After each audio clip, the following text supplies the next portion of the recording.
Good evening and welcome to the Boynton Beach Community Redevelopment Agency's meeting tonight. It is 5:31 on Tuesday, December 8th, 2020. Alan, would you please provide us with an introduction? Yes, thank you, Board Chair Grant. Hello and welcome. My name is Alan Karjalainen, and I will be providing assistance during today's meeting. Before we start, I'd like to review a few housekeeping items so the public audience knows how to participate. Your microphones have been muted to reduce background noise during this public meeting.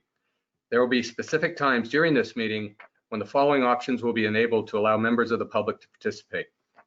The first way is by typing their question into the questions section at the top, or excuse me, at the bottom of the GoToWebinar interface. Those items will be read into the record by a meeting organizer at the appropriate time. The second way is by clicking on the raise hand option. A meeting organizer will announce the speaker and unmute their audio, at which time the speaker should state their name for the record. Before speaking, please take steps to minimize any sources of background noise and speak clearly into your device during your allotted time. I will now turn control over to Board Chair Stephen Grant, who will be presiding over today's meeting. Thank you. Thank you, Alan. We will start off with the invocation by Ms. Susan Oyer, followed by the Pledge of Allegiance. Dear God of peace, we invite you to preside over this meeting. Even if we have different opinions, give us unity of spirit. Help us to each listen politely as others share their points of view. Help us to work as a unified team in combining ideas for a great outcome. Help us to work as a whole rather than as individuals trying to promote their own agendas. May we have a spirit of camaraderie in this room and work together on our shared mission. Amen. Amen. We got the flag coming up.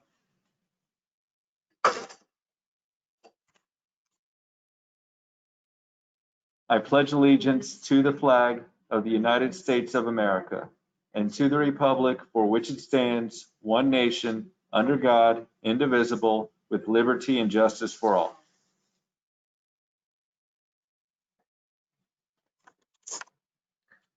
All right. May I have a roll call, please?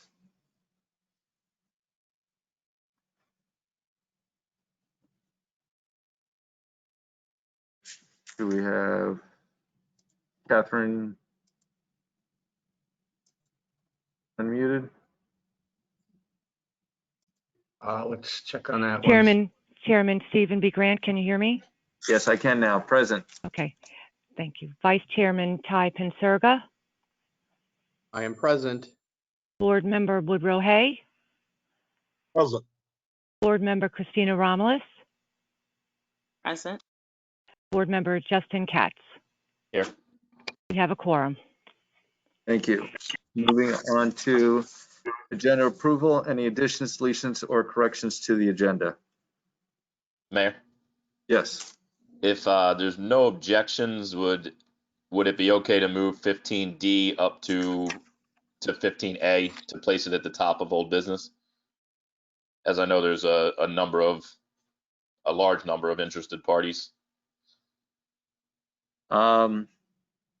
That's up to the board. If that's if we want to change any of the order, if they have any other comments regarding that. I don't have any objections. All right. And so and is there anything else? And if not, may I have a motion to the agenda as amended? Motion to approve agenda as amended. Second. Seeing no further discussion, all those in favor state so by saying aye. Aye. Aye. All those opposed? Hearing none, motion passes unanimously. Legal, anything new? Yes, it's not new, but it's a response to a question that the chair asked me at our last meeting regarding language from the agreement with Centennial for MLK project. You had asked what the language that the board added prior to the execution of that agreement regarding the CRA's offer of additional funds. So I just wanted to update you all on what that language actually reads and says. So at section 19 of the agreement, which is the beginning of the funding options section, at the the first introductory paragraph, the last sentence of that paragraph was amended prior to execution by the parties to add the following sentence.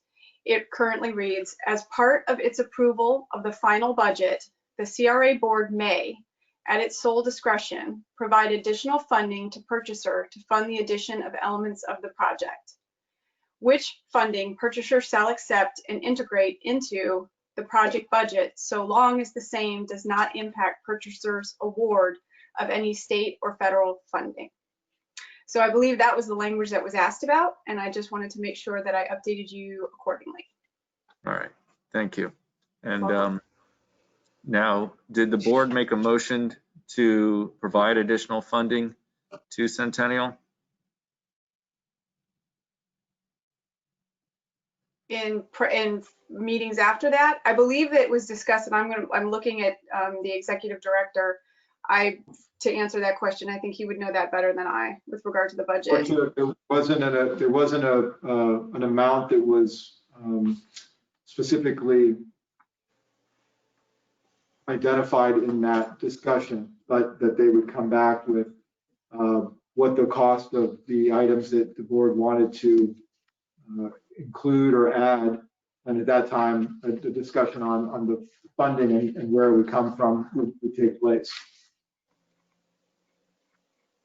Okay. So I guess this is more of a discussion with the commercial aspect now, with what's going to happen if the CRA board is deciding to add additional funding to the project. Yes, and section 20 was added regarding commercial funding, and it calls for a separate agreement to address those issues. Okay, thank you. You're welcome. All right. Oh, and Tara, I guess we have a new Florida legislature that's inaugurated. So if you hear of any bills that are coming up in regards to CRA, would you please notify us as soon as you hear? Absolutely. We keep a tab on that for you, and we'll update you if anything comes up. Okay, thank you. All right, moving on to informational items and disclosures by board members and CRA staff. Vice Mayor, would you like to begin? Yes, thank you, Chair. I'd like to disclose that I've spoken to, I think, just about every party involved in the 115 property. That is 15D on the agenda. All right. So that would mean the applicants as well as the surrounding areas, including Davis Camelier. I've spoken to Harvey Oyer. I think that has covered that. Okay. Right, right. Board Member Romulus?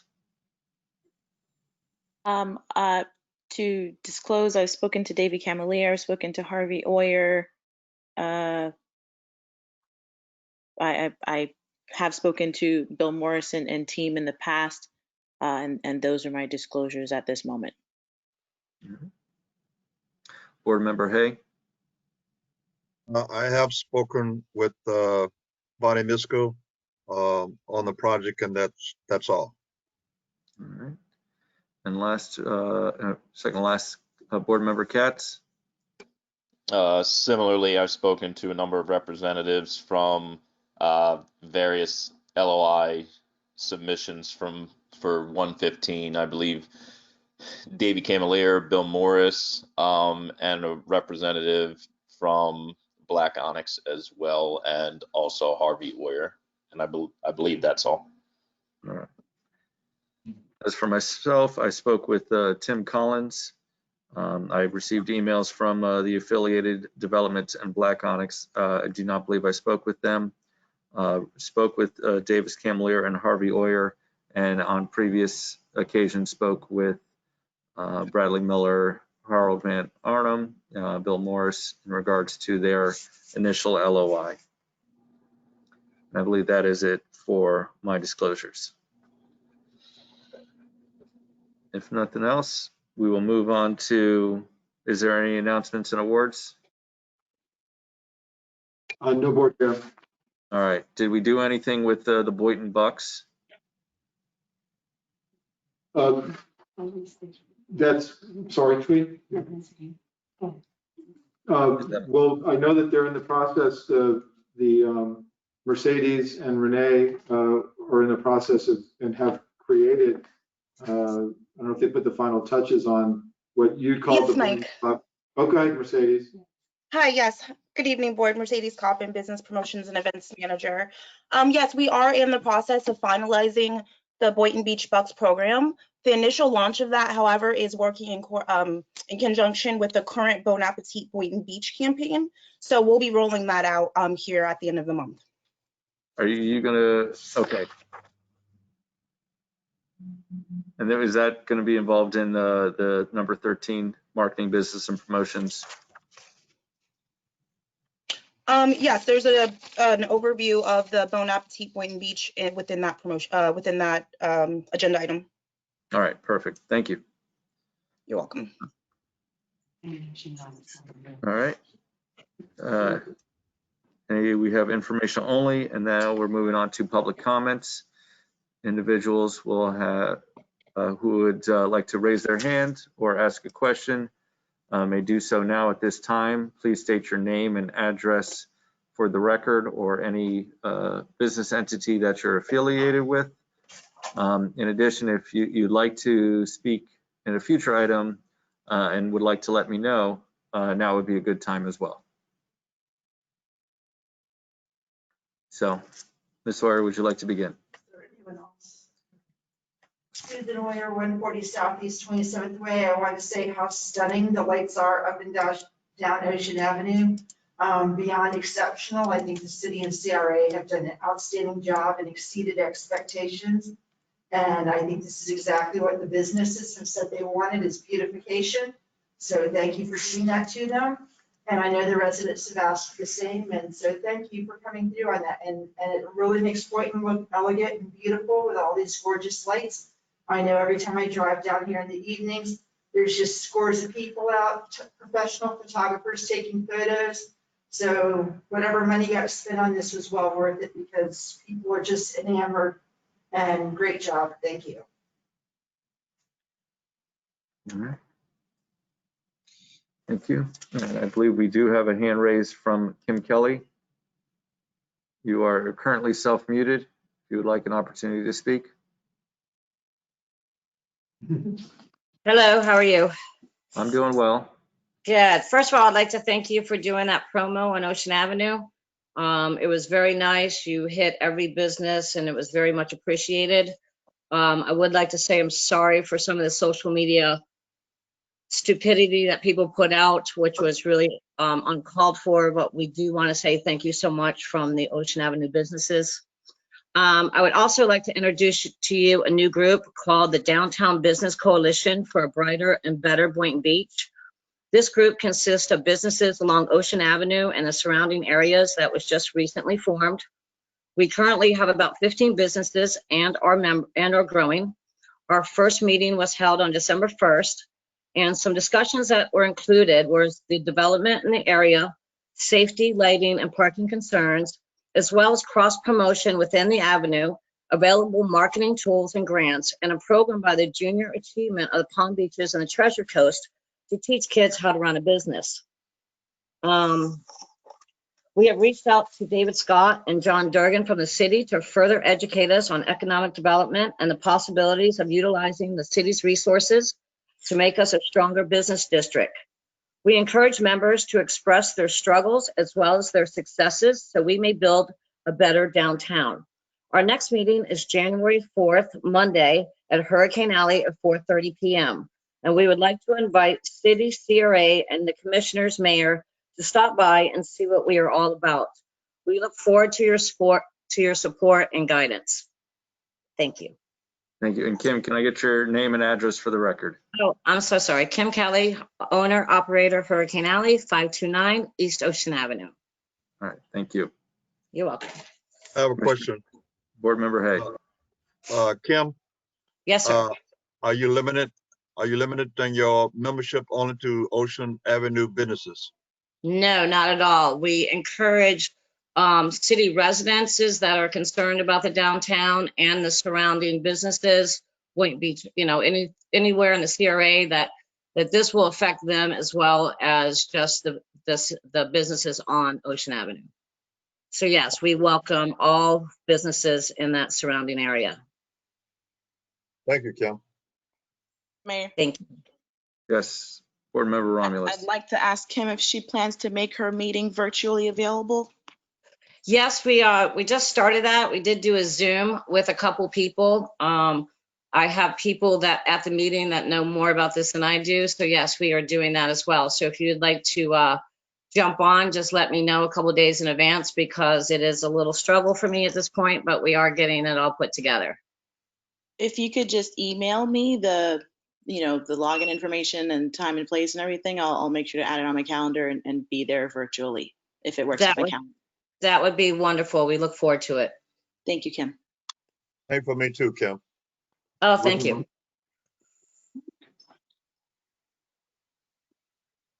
All right. Thank you. And Alan, do we have anybody else with their hand raised? Board Chair Grant, I do not see any more hands raised, and there are no questions at this time in the questions panel. All right. Well, seeing no further public comments, we will move on to the CRA Advisory Board.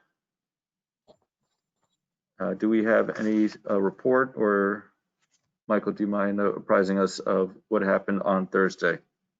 Yes, sir, of course. Michael Simon, Executive Director of the CRA, for the record. The assignment that was given previously to the CRA board, that was the review of commercial properties within the Boynton Beach Boulevard corridor area, was tabled at their last Thursday's meeting in light of the large task of reviewing the RFP responses to the Cottage District infill housing project. So they have made progress over the last several months on the property analysis and discussion amongst the board as to how they would like to pursue providing you a report of their analysis of vacant properties or properties that are currently for sale, or future properties that may be of interest to the CRA.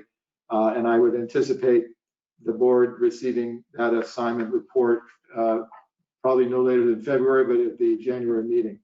Other than that, the agenda item further down on the agenda, which was 15A, I'm assuming now is 15B, was the review of the RFPs, and that report is attached and part of that agenda item.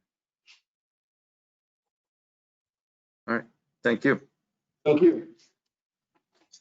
Next, we will move on to consent agenda. Would anyone from the board like to pull an item from consent agenda? Motion to approve. Second. Any discussion? Seeing none, all those in favor state so by saying aye. Aye. Aye. Any opposed? Hearing none, motion passes unanimously. 13A, CRA projects in progress, CRA Economic and Business Development Grant Program update. Good evening, board. Bonnie Nicklin, Grants and Projects Manager. This is just a monthly recap of the current balance in our Economic Development Grant Program. After tonight's approvals, we have a balance of $291,439 for the remaining fiscal year. And if, Alan, if you don't mind scrolling to the bottom, you'll also see a list of the businesses that received their business tax receipts in the month of November that were located within the CRA boundaries. I'm here for any questions.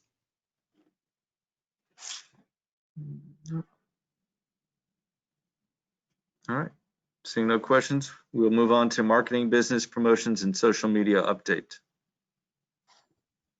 Good evening, board. Renee Roberts, social media and communications specialist for the Boynton Beach CRA. Alan, if you could please open the attachment 1 for our presentation.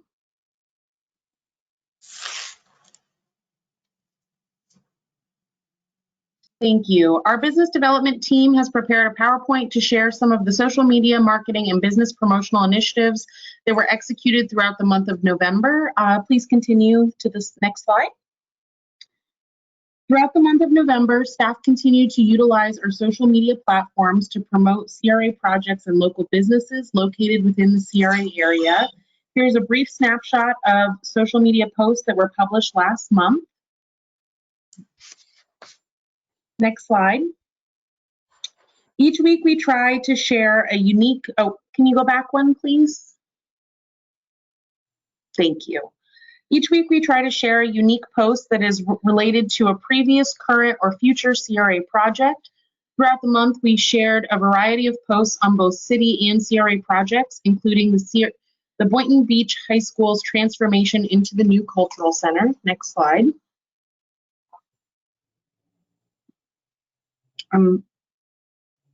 We also published numerous posts to showcase businesses located throughout the CRA area. Here are two showcasing Guacago and Pio Pio. Next slide.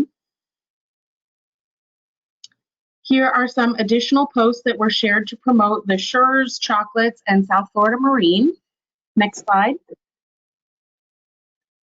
In November, we launched the Bon Appetit Boynton Beach campaign to promote 6 local restaurants. These business showcase videos showcase chefs and mixologists from the participating restaurants in preparing a special menu item. Social media followers are encouraged to visit the restaurant for dine-in or takeout, or to prepare the meal themselves at home. Last month, Butcher in the Bar and Chez Andrea Gourmet Provence were both showcased. And so you know, the prize package at the end of the campaign will be valued at $150 of Boynton Beach bucks, as was presented by staff last month when we did an overview of this program.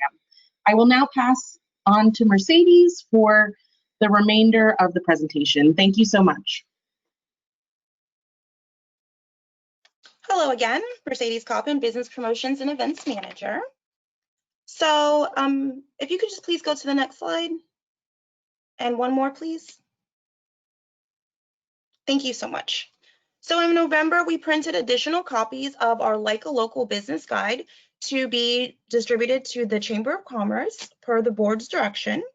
And we will also be distributing those same guides throughout city facilities such as the new City Hall building, as well as the Cultural Center. Next slide, please. Okay, so the ad on the left, which showcases the commercial dockage availability at the Boynton Harbor Marina, was featured in the Coastal Angler magazine and in the Coastal Star newspaper. And the ad on the right, which promotes the transient dockage availability at the Boynton Harbor Marina, was run in the neighborhood news publication. Next slide, please. And one more, please. Thank you. In November, we published our first blog in the 5-part blog series that will feature the various businesses and artists that are located in the Industrial Craft District. The blog provided a brief write-up of 17 businesses located on Industrial Avenue, as well as their contact information. And this was done in an effort to encourage residents to shop local and to utilize local businesses for their service needs. Next slide, please. We also published a blog to provide a complete overview of the Bon Appetit Boynton Beach campaign.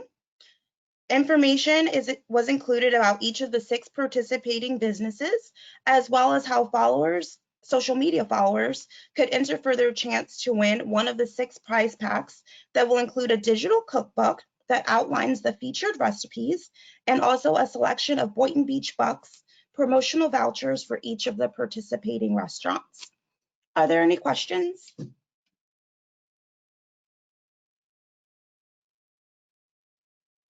Okay, thank you. Thank you both.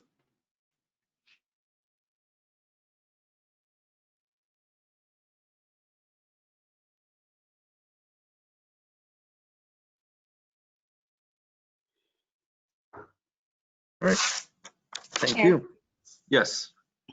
I don't know if I missed this, but could Mercedes just go into a little bit more detail about the Boynton bucks she just mentioned?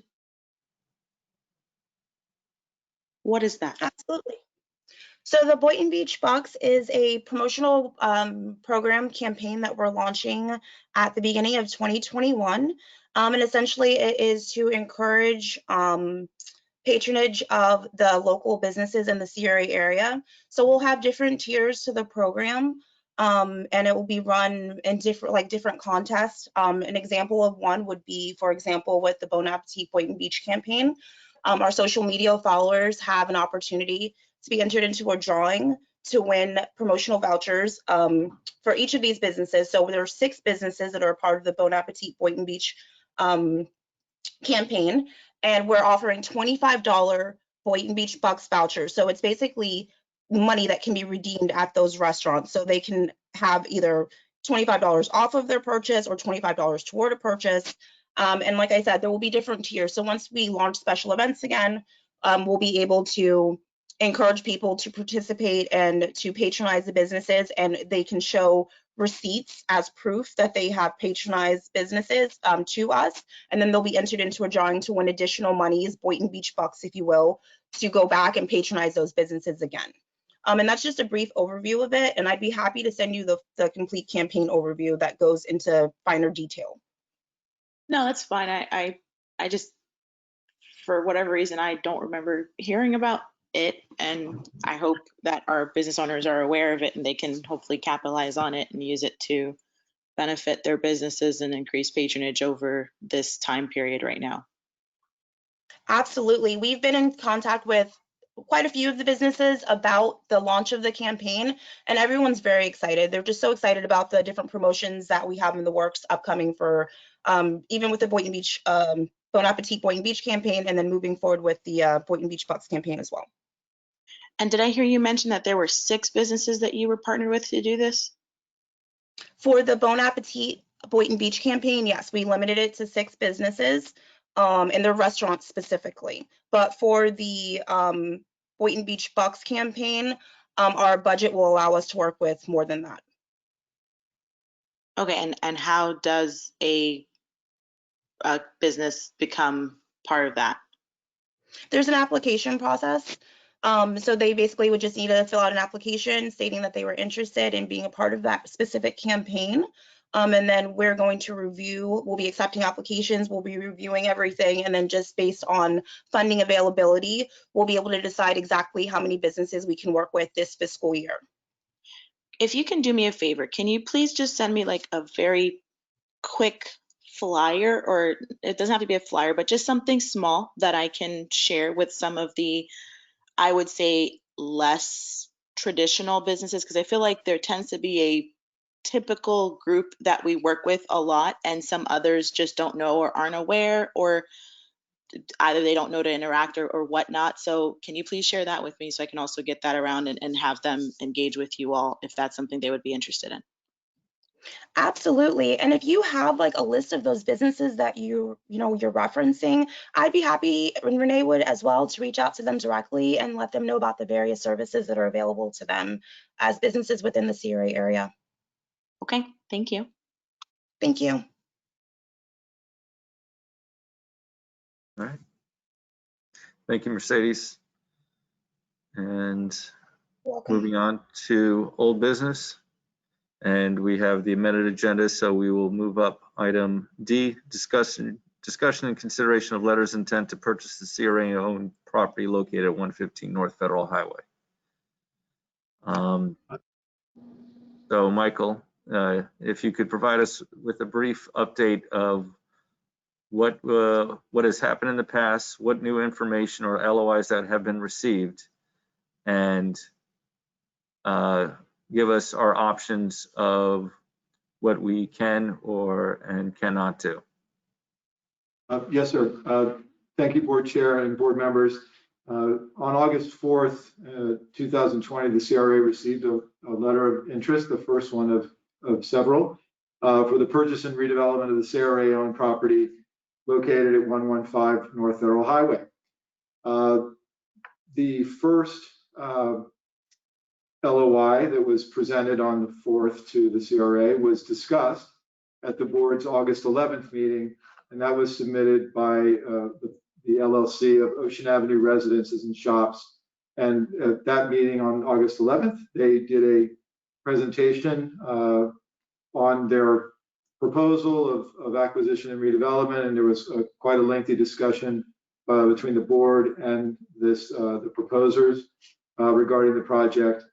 It was decided after the discussion ended that the board would issue a public notice of 90 days that would provide 60 days longer than the statutory requirement of 30, and it would also provide other members of the development community time and awareness that this property was available and there was interest in disposing the property.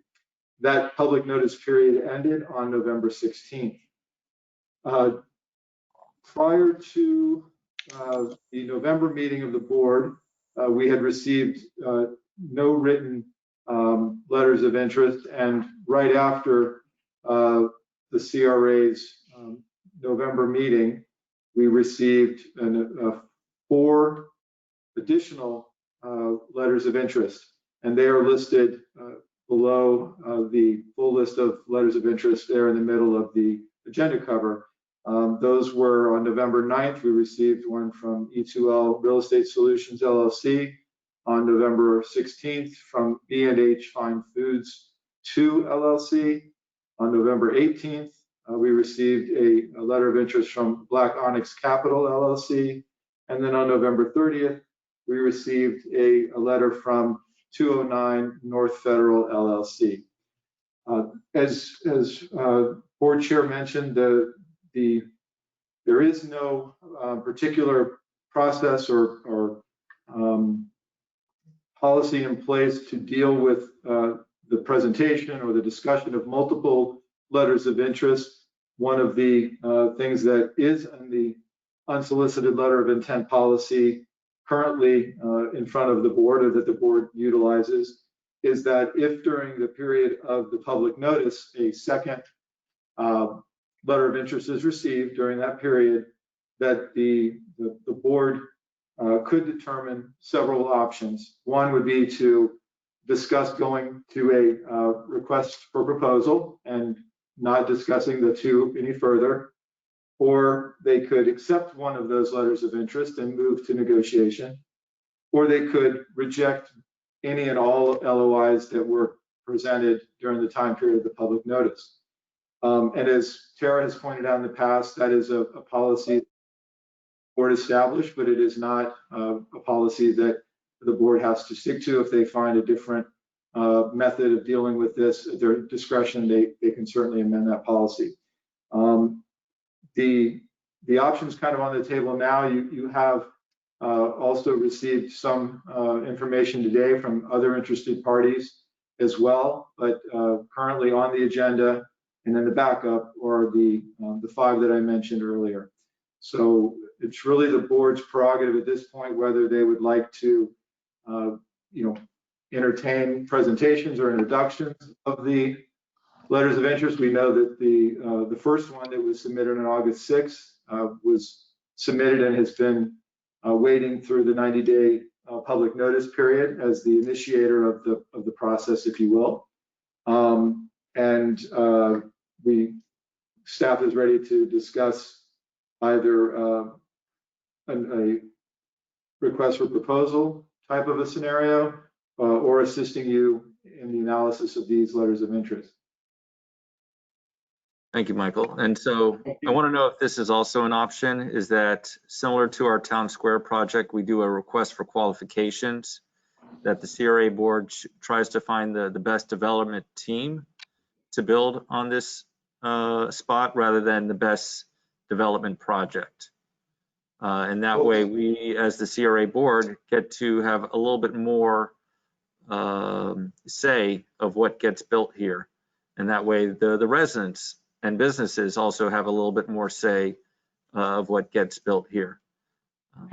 Yes, sir, Board Chair. Most of our requests for proposals, unless it's a construction project, a straight out construction project, we typically, as we did with the Cottage District, we qualify it in a broader sense as a request for proposal and qualification. So you're notifying the development community of your intent to dispose, your interest in what you'd like to see, come back as a proposal, but you're also asking for certain qualifications that obviously in a letter of interest scenario you would not get. So we can accommodate that request, absolutely. Okay, thank you. I'm glad that we can do that. Thank you. And may I add just a little bit of flavor for that to give you, I think Mike summarized that perfectly. It would be up to the board's discretion how much or how little direction you give in your RFP. It could be simply to ask for qualifications for the developer. It could be as far as to prescribe a development project or elements of the development. So it's really a mechanism for you to request all of the type of information, whatever that may be, relevant to your decision making on the project. So it would be at your discretion what you wanted to include in it for people to respond to. All right. Chair. Yes, Board Member Katz. Thank you. And I'm on the same page. I know I'd mentioned it last meeting, and I've personally vacillated back and forth because this has kind of been like a slow trickle of increased interest, and now we're to a point where, you know, it's not one, not two, not three, but literally 6 or 7 bona fide interested parties. And my concern, and I was going to come into tonight's meeting and say that I'm not comfortable just kind of subjectively picking one, given the gravity of the project, you know, the importance of it, the fact that it's a 70, 80, potentially more dollar value project. The city, as far as I know, hasn't really laid eyes on some of these proposals or any of them really. And I wouldn't mind getting city input. This is a distinctly CRA project, but obviously the city, planning and development will be involved. So I would personally like, just because the holidays are coming up, so I don't want to put a burden on staff in between now and the next week and a half when they're off with their families. I would request tabling it till the January meeting, at which point we provide our guidance to the CRA staff, in conjunction with their expert opinion on how to proceed on crafting an RFP or an RFQ. Like I said, I've gone back and forth on this, and I think I say this in a positive way, it's spun out of control how many people are interested, and I don't want to make a subjective opinion position personally, so I wouldn't be willing to vote on anything unless we formalize this process in a way that the applicants can be weighed and measured, like you're mentioning now with the RFQ. So pending further discussion, and again with consideration for the holiday and a time concern in preparing this for January's meeting, I would end up liking to offer a motion to table till January with the expressed plan, and Tara can weigh in because I see her making motions of sorts. I am. Tara, what would your input be? I just want to clarify. So there's two sets. It sounds to me like you're saying you're asking for two things. On the table tonight is a determination of what to do with the letters of intent. I believe that I understand you to be rejecting the letters of intent and directing staff to bring back in February the RFP, a concept to go out for RFP. Am I understanding that correctly? I just want to make sure, because there's two separate items I think we need to address in this. Yes. One is to dispense with the letters of intent in one way or the other, and the other is to determine if you're going to do an RFP or choose a letter of intent. Correct. That is decidedly the more intelligent way to word what I was trying to say, so I appreciate that. And I would say either January or February, subject to what the CRA staff say is a more realistic time frame for them to either bring it to us for input in January or to bring it to us with input in February. I guess whatever's best per staff and per the board direction. But yes, you stated it better. So Board Member Katz, earlier you mentioned regarding any city needs. And so I think, because we've received so many letter of intents, I think we have to, the prudent case would be to reject them all. And I think what the direction with the CRA staff is to work with city staff and county to determine what are some of the needs that the city and county would want for this area, and hopefully get a report either in January or February. And that way we can start the RFP with a little bit more information of what our partners are looking for also with this project. In addition, I think in that time frame, we can contact the Downtown Business Coalition for a Better and Brighter Boynton Beach to also get input. I think, you know, this is kind of one of our bookends to our town square project. Even though we said that the marina is, this is kind of a place to stop before you cross Federal Highway. And I think I don't feel that there is a rush. You know, we got the first LOI the month after the temporary library closed. We are going to have, I think, 39 new parking spaces at that location. And I'm comfortable, you know, within the time frame of 2021 to discuss what exactly happens with this parcel, knowing that if we decide sometime in the spring, we will get an answer of what's going on before the end of 2021. So what I'd like to ask the board before we get their comments, and I'd also like to have the public available to speak, is a motion to reject all LOIs and direct staff with what we would like to see moving forward. Board Member Katz? Yes. Yes. So I agree with pretty much everything you said, pending further input from our fellow board members. And I just want to make sure I add in that I agree with certainly input and collaboration with the city and whatever county counterparts, but to make sure that when the city gets involved, that it's well aware that this is decidedly a CRA project and that they need to take the lead from the CRA staff and executive director. Right. Absolutely. Right. So, Vice Chair, do you have any additional comments? Well, I echo many of the sentiments that's already been said, but let me just say, I think it's worth noting that what a good problem to have, right? You know, the typical concern is that not enough people are interested, but through, very good luck and lots of people behind the scenes working to bring attention to this, I could not be happier with the amount of interest that's coming out. I mean, this is a very good thing. It's a very good sign for Boynton. And as you mentioned, Chair, it is one of our bookends. And it's safe to say that this is kind of like our main and main, as the saying goes. This is a strategic intersection. It is our prime real estate, the key to our downtown. And having realized that this is not something I want to get wrong, I want to get this right. And so if we need to spend, a few more months to get the best possible product for the entire area, hey, why would we not go in that direction? And so I'm more than happy to support this, the motion that's been presented, because I do want to get this right for the entire area. And this will be one of the beacons in our city. I do want to mention also that I want us to be mindful of the property that's directly across the street. And as we all know, that property has remained vacant for many years.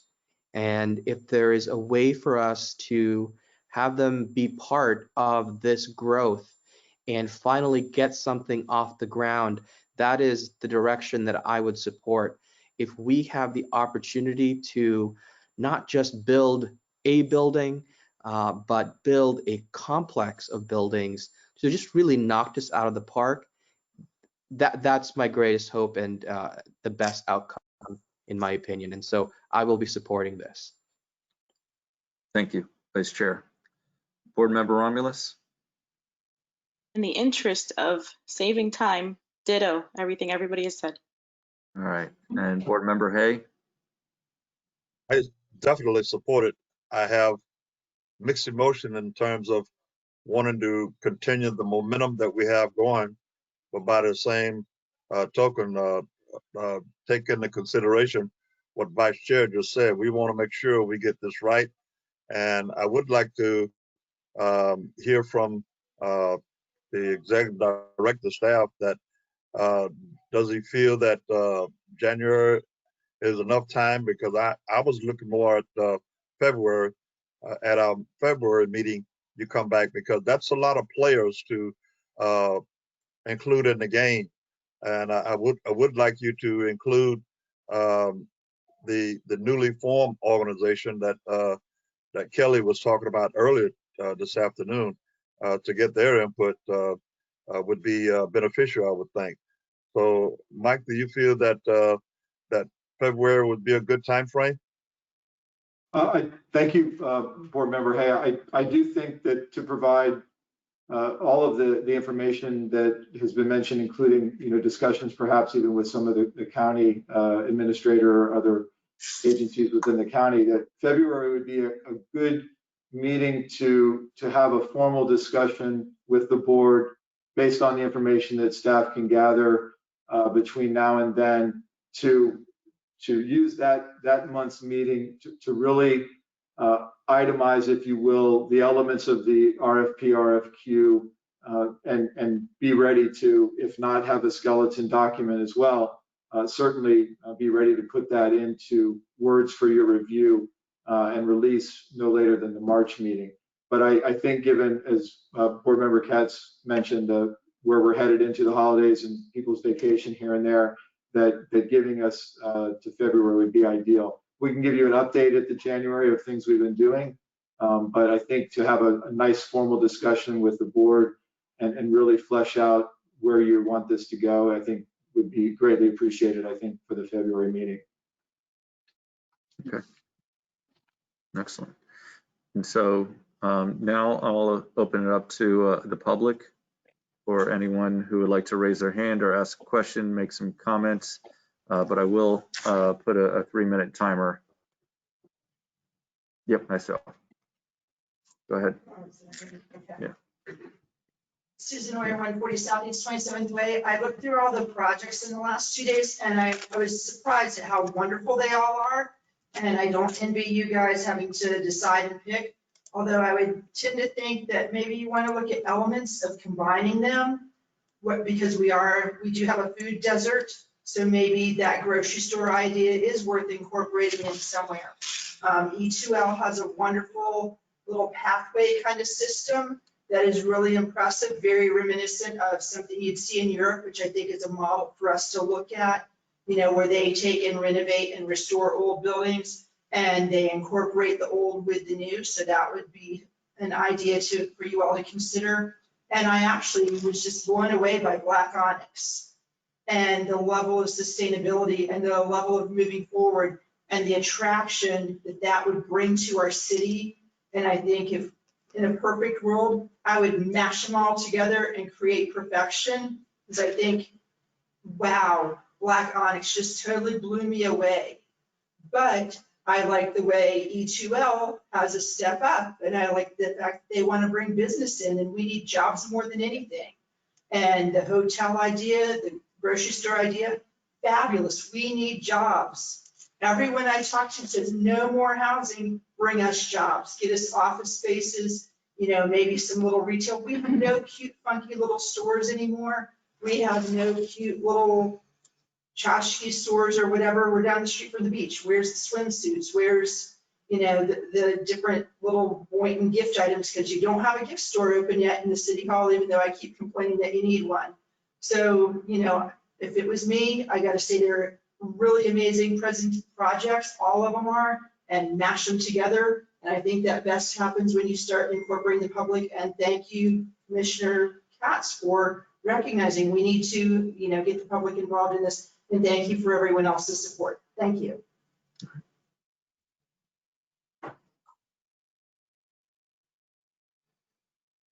All right, and I do see a hand raised online. Kim, you're self-muted. Hi again, Kim Kelly, 529 East Ocean Avenue, Hurricane Alley.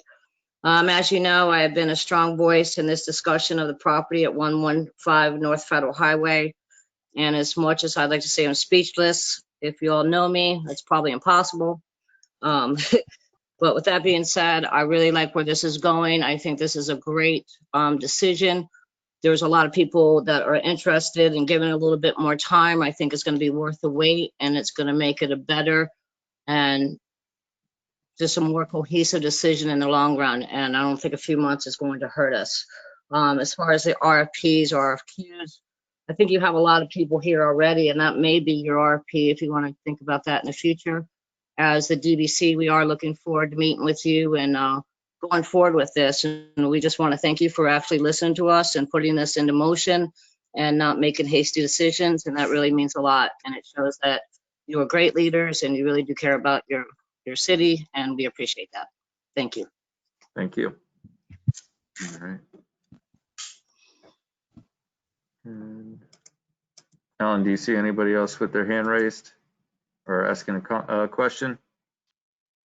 Board Chair Grant, I do not see any further questions or hands raised at this time.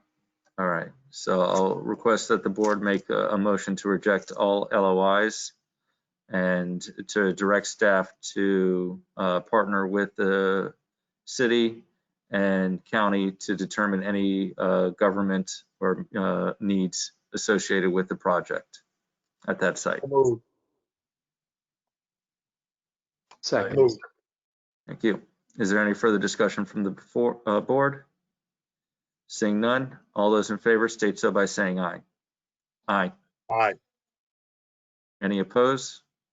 Hearing none, motion passes unanimously. And I also want to thank all of the developers that put an LOI in.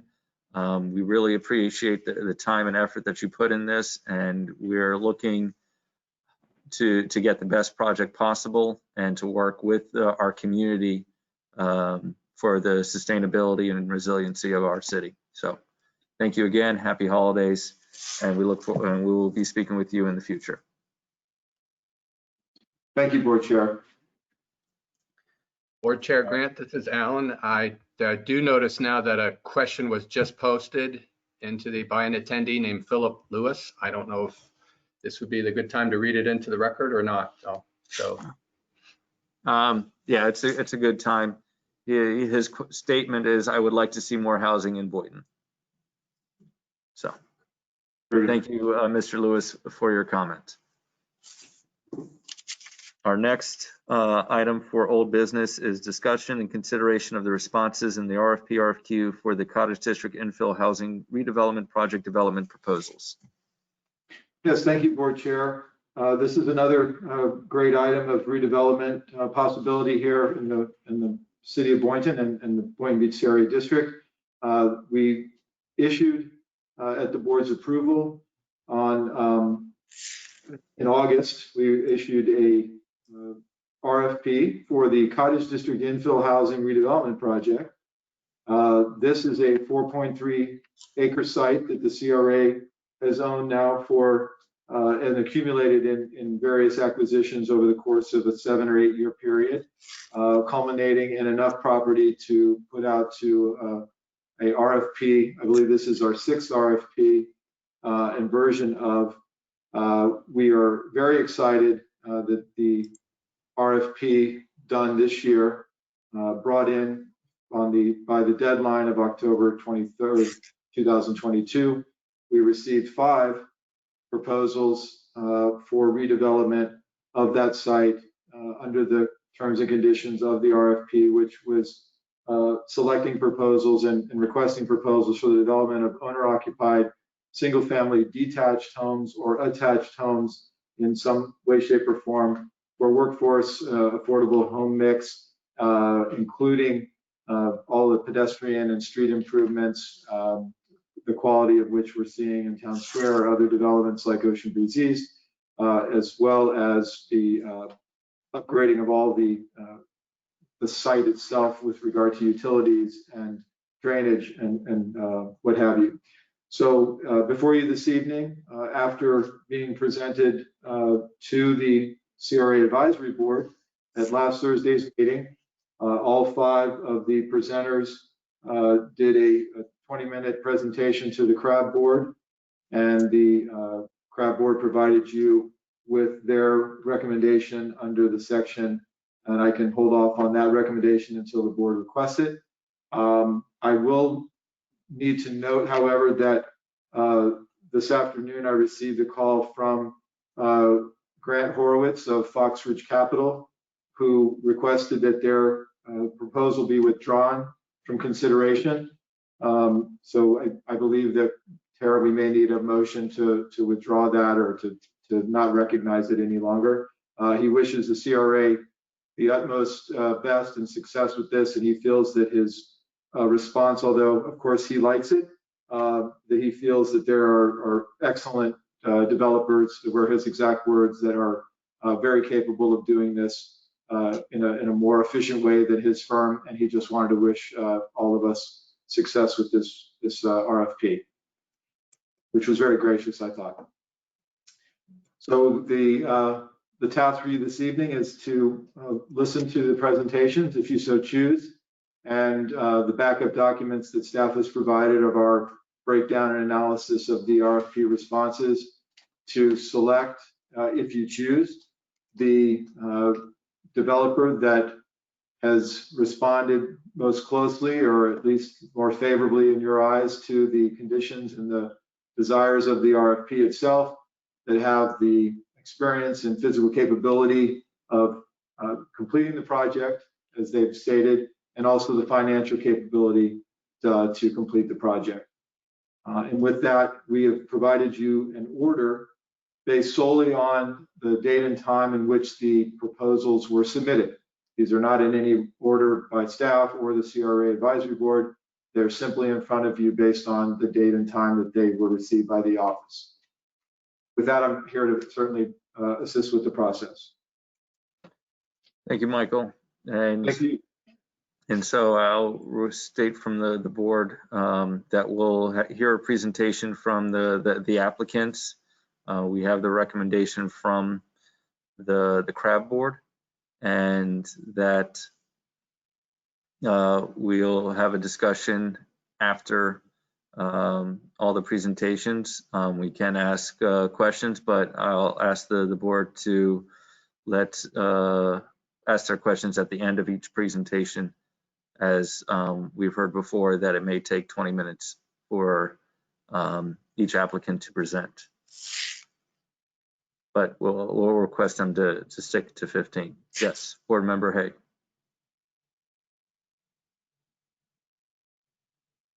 You're muted. Board Member Hay, we cannot hear you.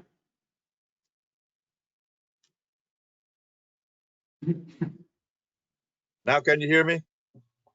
Yes, sir. Okay. I would, just so we don't forget, I would like to go ahead and make the motion to remove Fox Ridge Capital from consideration for the development of the Cottage District. All right. Do I have a second? Second. Thank you. All those in favor state so by saying aye. Aye. Any Aye. opposed? Hearing none, motion passes unanimously. Thank you. And so we will begin with Michael, you said the way that the order is at the time that they were submitted their proposal. Yes, sir. They're bulleted before you in the order in which they presented to the CRAB board, and the order in which their submissions were, I guess, delivered, if you will, to the CRA office. Okay. Is the board okay with this order? Fine with me, yes. Yes, Chair. Okay. All right, so we will begin with the Boynton Beach Cottage District Development, LLC.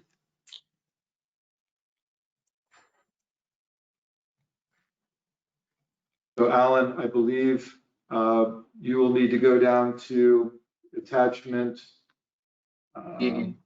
Yes, I do have the attachments. Thank you. This is Alan. Would you like me to display the attachments, and Mike Simon will be talking about each attachment? I do have a list of potential contributors as well. So I'll start with Boynton Beach Cottage District, the first one. Is that correct? Yes, sir. And the presenters that we've provided you, Alan, are going to, once they're introduced, if you will, once that development team is introduced, as we are right now, they can take the lead in the presentation. And thank you very much for your assistance. We really appreciate it. Okay, you're very welcome. At this point, I'm going to go ahead and open the first presentation. If you'll bear with me for just a moment, please. Thank you.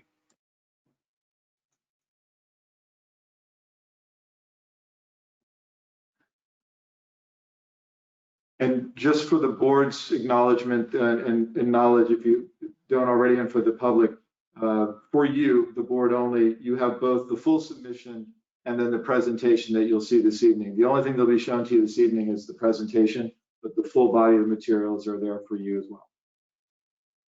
Thank you.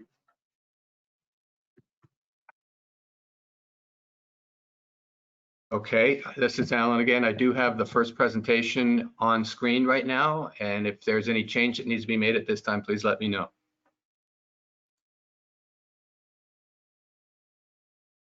Looks good, Alan. And so do we have the applicant, are they unmuted?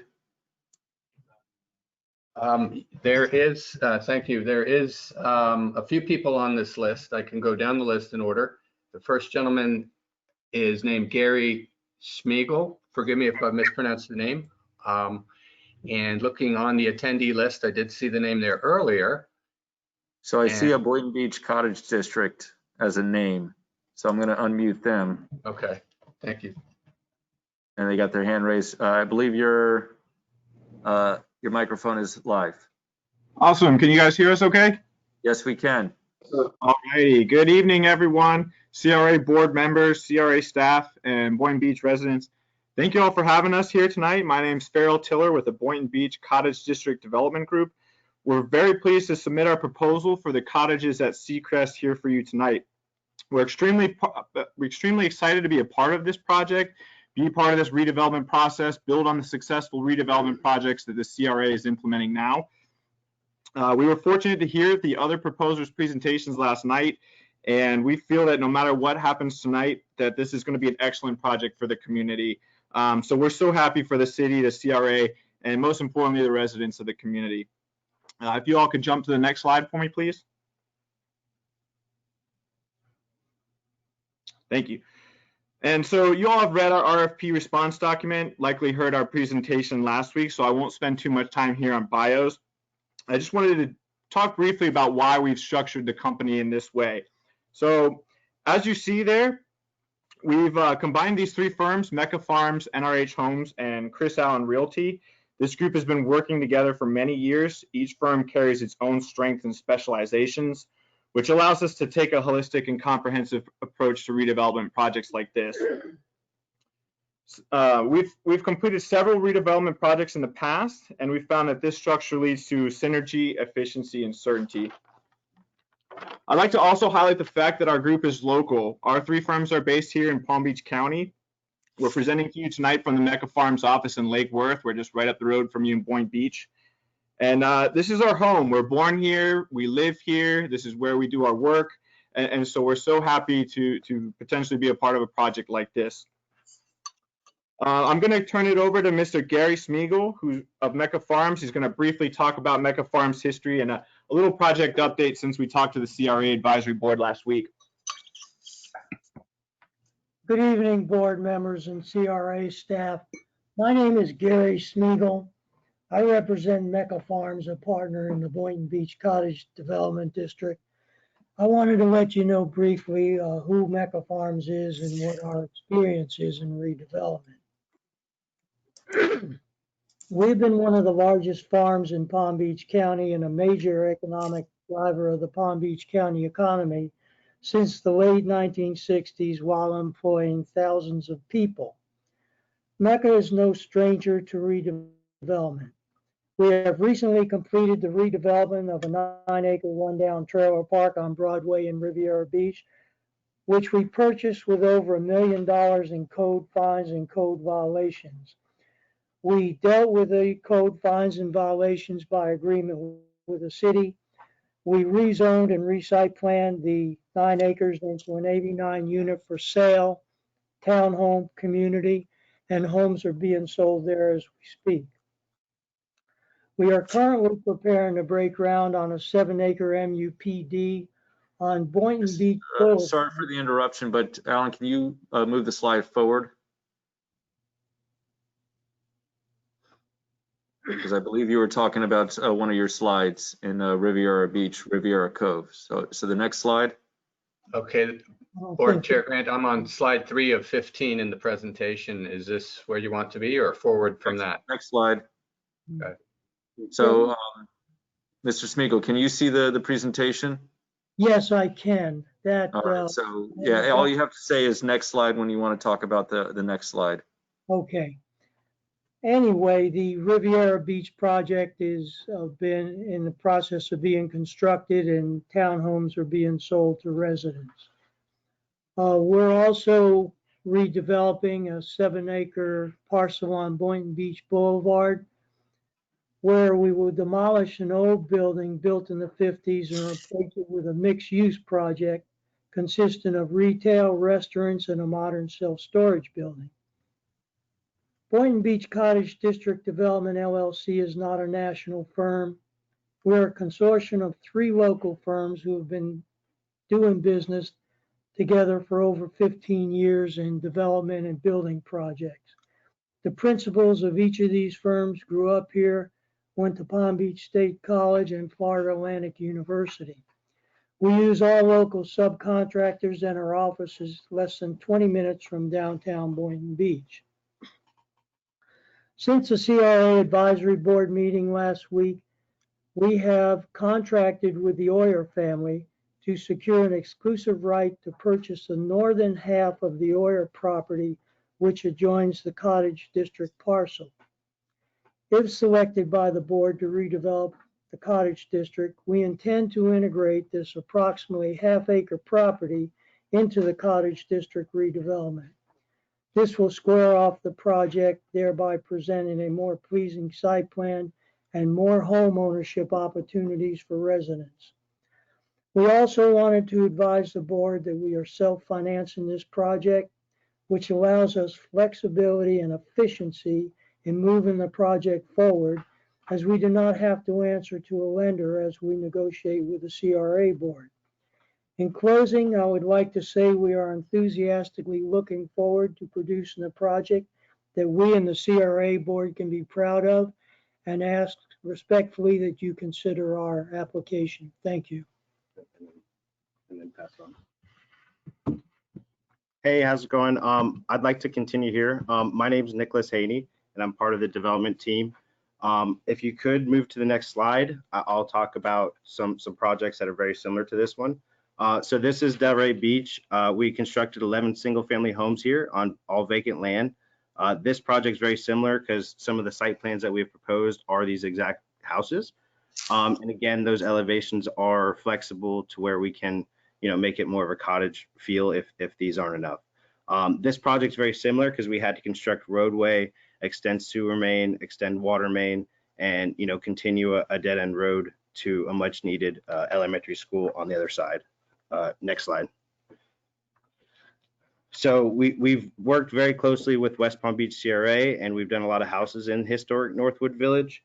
Some project details is that again, we've worked really close with the CRA in West Palm to obtain a few lots there and build, quite a few homes there.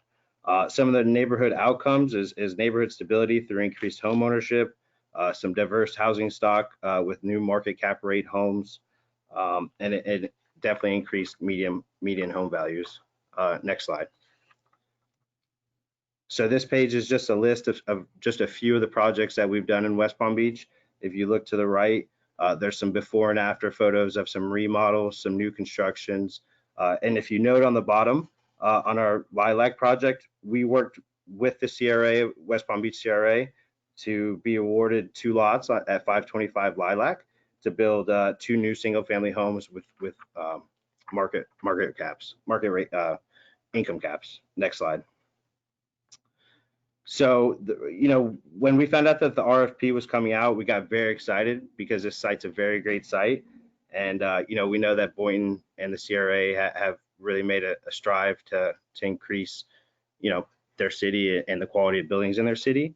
A few reasons why we like this site is its close proximity to the downtown Boynton Beach, the beaches, and obviously I-95. Some of the project goals here are similar to our other projects, improve home ownership, diversify the housing stock with a mix of units, and improve roadways, utilities, and pedestrian connectivity. Next slide. So attached here is a site plan A. If you notice, we integrated a tot lot in the center of the property and a playground, and then we integrated a community garden. We thought that that was kind of neat since we are farmers and, our partners are farmers. And to the right, if you see, there's a dog park and green space available enough for a bus stop and the kids to play there. In addition, we listened to the advisory board, and we would like to incorporate some sort of halo program to enhance the neighboring properties. And in addition, if you note where the property to the left says not included, now that we have an option to purchase with the Oyers, we can be more flexible with our site plan and hopefully add a few units to that. Next slide, please. So here's a massing rendering. This isn't exactly what the houses will look like, but it just kind of gives you an idea of the density and what the project will look like from a side view. Next slide. Again, here's another option B for a site plan. The entrance comes off the east, off of First, and goes towards the west, towards Seacrest. Again, we can adjust the site plan, with the option to purchase the Oyers property to make the site work more fluent. In addition, we added the tot lot, the community garden, and on the east side, there's a winding sidewalk, green space area that really adds nice aesthetics. And if you note on the exterior of this site plan, which I forgot to mention the site plan previous, is that we will be installing solar panel lights for the exterior of the property, to light up the area and, reduce our carbon footprint. On to the next slide. So on this page, this is just a few of our elevations that we are proposing. On top is the Kingfisher, which has a nice covered porch, 1.5 car garage, and then below that is a Schoolmaster, which has nice gable ends, nice front covered porch, nice back covered porch, 2-car garage, and the Augustus model, which does not have a garage, but the advisory board really wanted a garage, so we can add a garage to these, to this floor plan very easy. And then we have the Yellowtail on the bottom, which is a townhome style product, which is a very nice side loading house. And again, these elevations are very flexible, and we listen to the community and the advisory board. And any way that we can make these houses more tropical, more Key West style, more cottage style, we're on board with, and we could do that very easily. Next page. Again, here's some elevations of our products. And some 3D floor plans. Again, on the bottom is the Augustus model. It's a 3-bedroom, 2-bath, nice open floor plan. And then to the right is a Schoolmaster floor plan.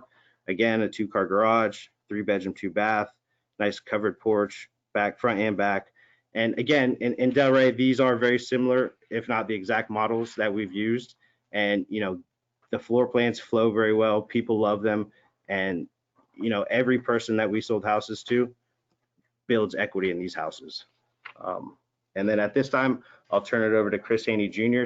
to discuss a little bit about sales. Good evening, everyone. Chris Haney Jr. with the Boynton Beach Cottage District or Development. So I just wanted to pick up kind of where my cousin Nick left off and just explain that these floor plans and elevations, we took time and our experience to put these together. As you can see, staying on this slide, you'll see in the master bathrooms, you're still getting your double sinks, your walk-in closets in the master bedroom, the garages on the elevations that have garages, and we can add one on the Augustus model as discussed from our meeting last week. So we really wanted to give everything we could give in this price point, and we've used our experience and come up with a way we can bring a product that will benefit the community, benefit the area, and as well as give them all the features they're looking for with not driving up the price. As you all know, building materials are increasing, but we really wanted to focus on how to give a product that anybody would want to call home. And I think you'll see that just with a little bit of paint color changes that you can get your cottage and coastal feel. Just some of the things touching on the construction of the product. These are all CBS homes with impact glass windows and doors. Being east of 95, it will definitely help the affordability of your hazard insurance for your home. And we did want to bring in pricing that will be well under the 140% AMI. So being the local company that we are, all the presidents of the companies and decision makers are here in this room together, and we get to discuss from design through sellout. So the marketing is really a lot easier on my end. We employ old school tactics with print marketing. We will do mailers to the local community. And an interesting article that was published earlier this week was that 70% of the buyers right now are coming out of rentals. So you'll see with the interest rates the way they are, you're in the low 2% right now. 70% of your buyers are coming out of rentals, and about 25% of them are coming out of county. So this is really directed towards having the Boynton residents become homeowners instead of renters in the area. So that was the idea behind the whole project, the design phase through to the sellout phase.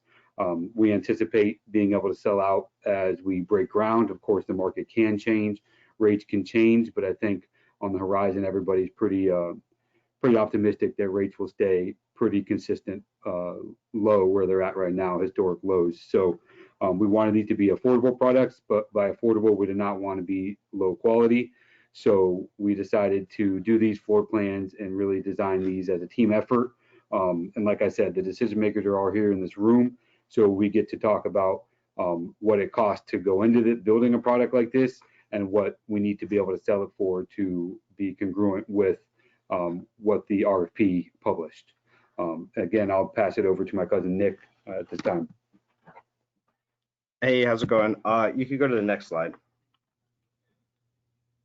So the financial capability, this team's done many projects in Palm Beach County, and we will continue to do projects of this capacity. We are self-funding, and we do every project that we do is with cash. So there's no layers to financing there. On the right, you can see our timeline. We expect that this project will be built and sold within 2 years. And to the left is a simple pro forma. And at this time, I'll pass it to Farrell to talk about the economic impact. Thanks, Nick. This information is not in our RFP response document or this presentation, but we'd be happy to send it to you all. We use an economic modeling software called InPlan to and some simple TIF calculations. And based on the $11.5 million investment we're proposing here, we expect the following outcomes to occur. We're expecting just under $1.4 million in TIF generated to the BBCRA within the first 10 years of this project, and a total of just over $4 million in TIF through the life of the CRA until the sunset in 2044. We're expecting the creation of approximately 127 construction jobs and an economic impact of just under $20 million during construction.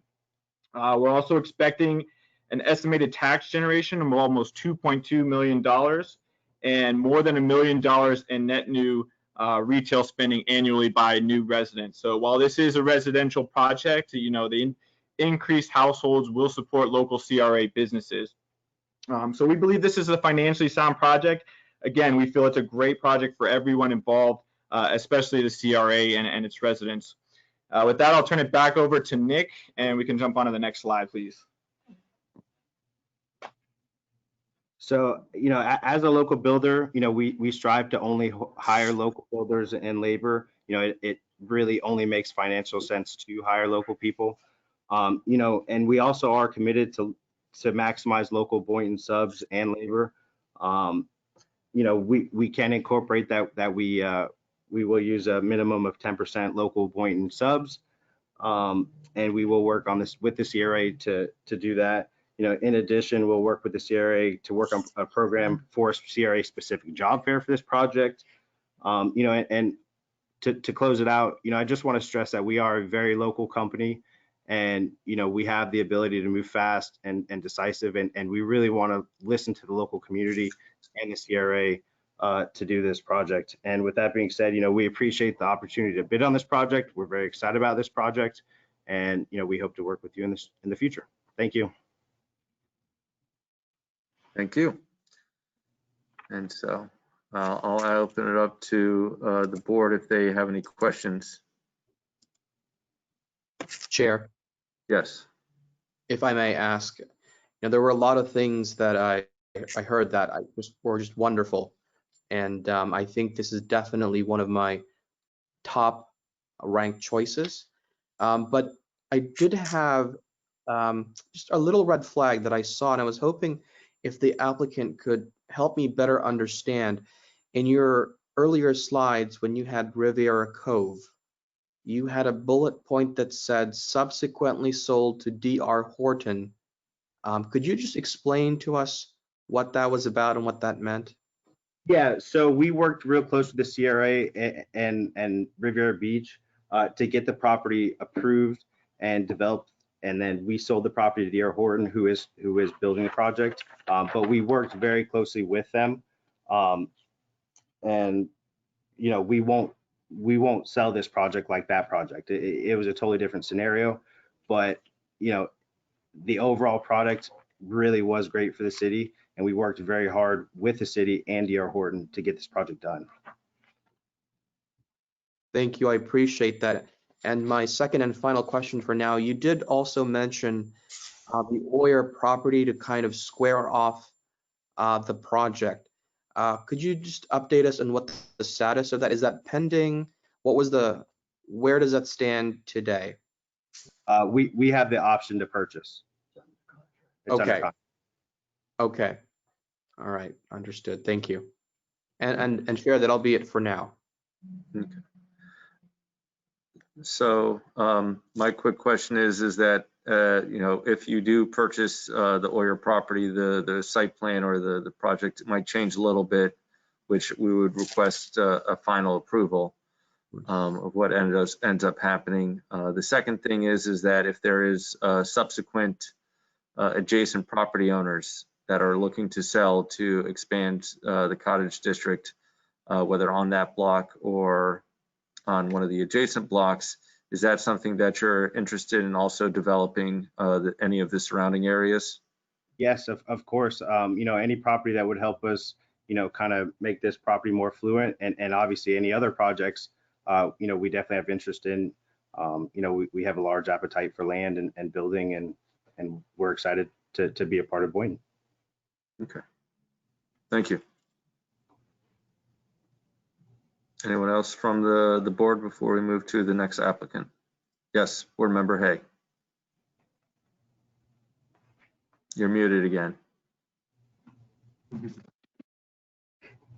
Very quickly, the question I'd like to ask, that if you do purchase the Oyer property and you don't get the green light for this project, what then? Will you sell it or hold on to it, or you don't know that right now? We don't really know that right now, but if we weren't awarded the project, we might not have interest in the property, in the Oyer property. Thank you. Not hearing anything from Board Member Romulus or Katz, so we will move on to the next applicant. Thank you, gentlemen, for your presentation. Thank you.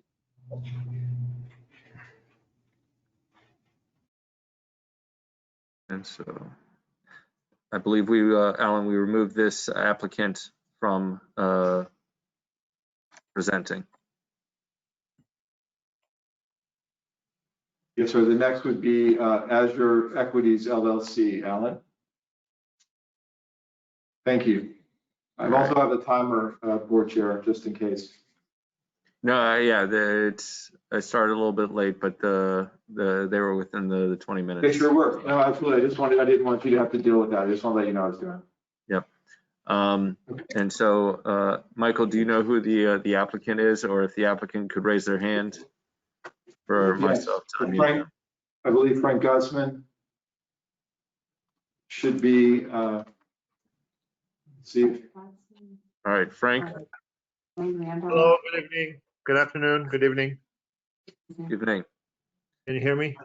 We can hear you, so if you'd like to make an introduction, and if you need a slide to be moved forward, all you have to do is say next slide. I appreciate that. Thank you, first of all, for your time.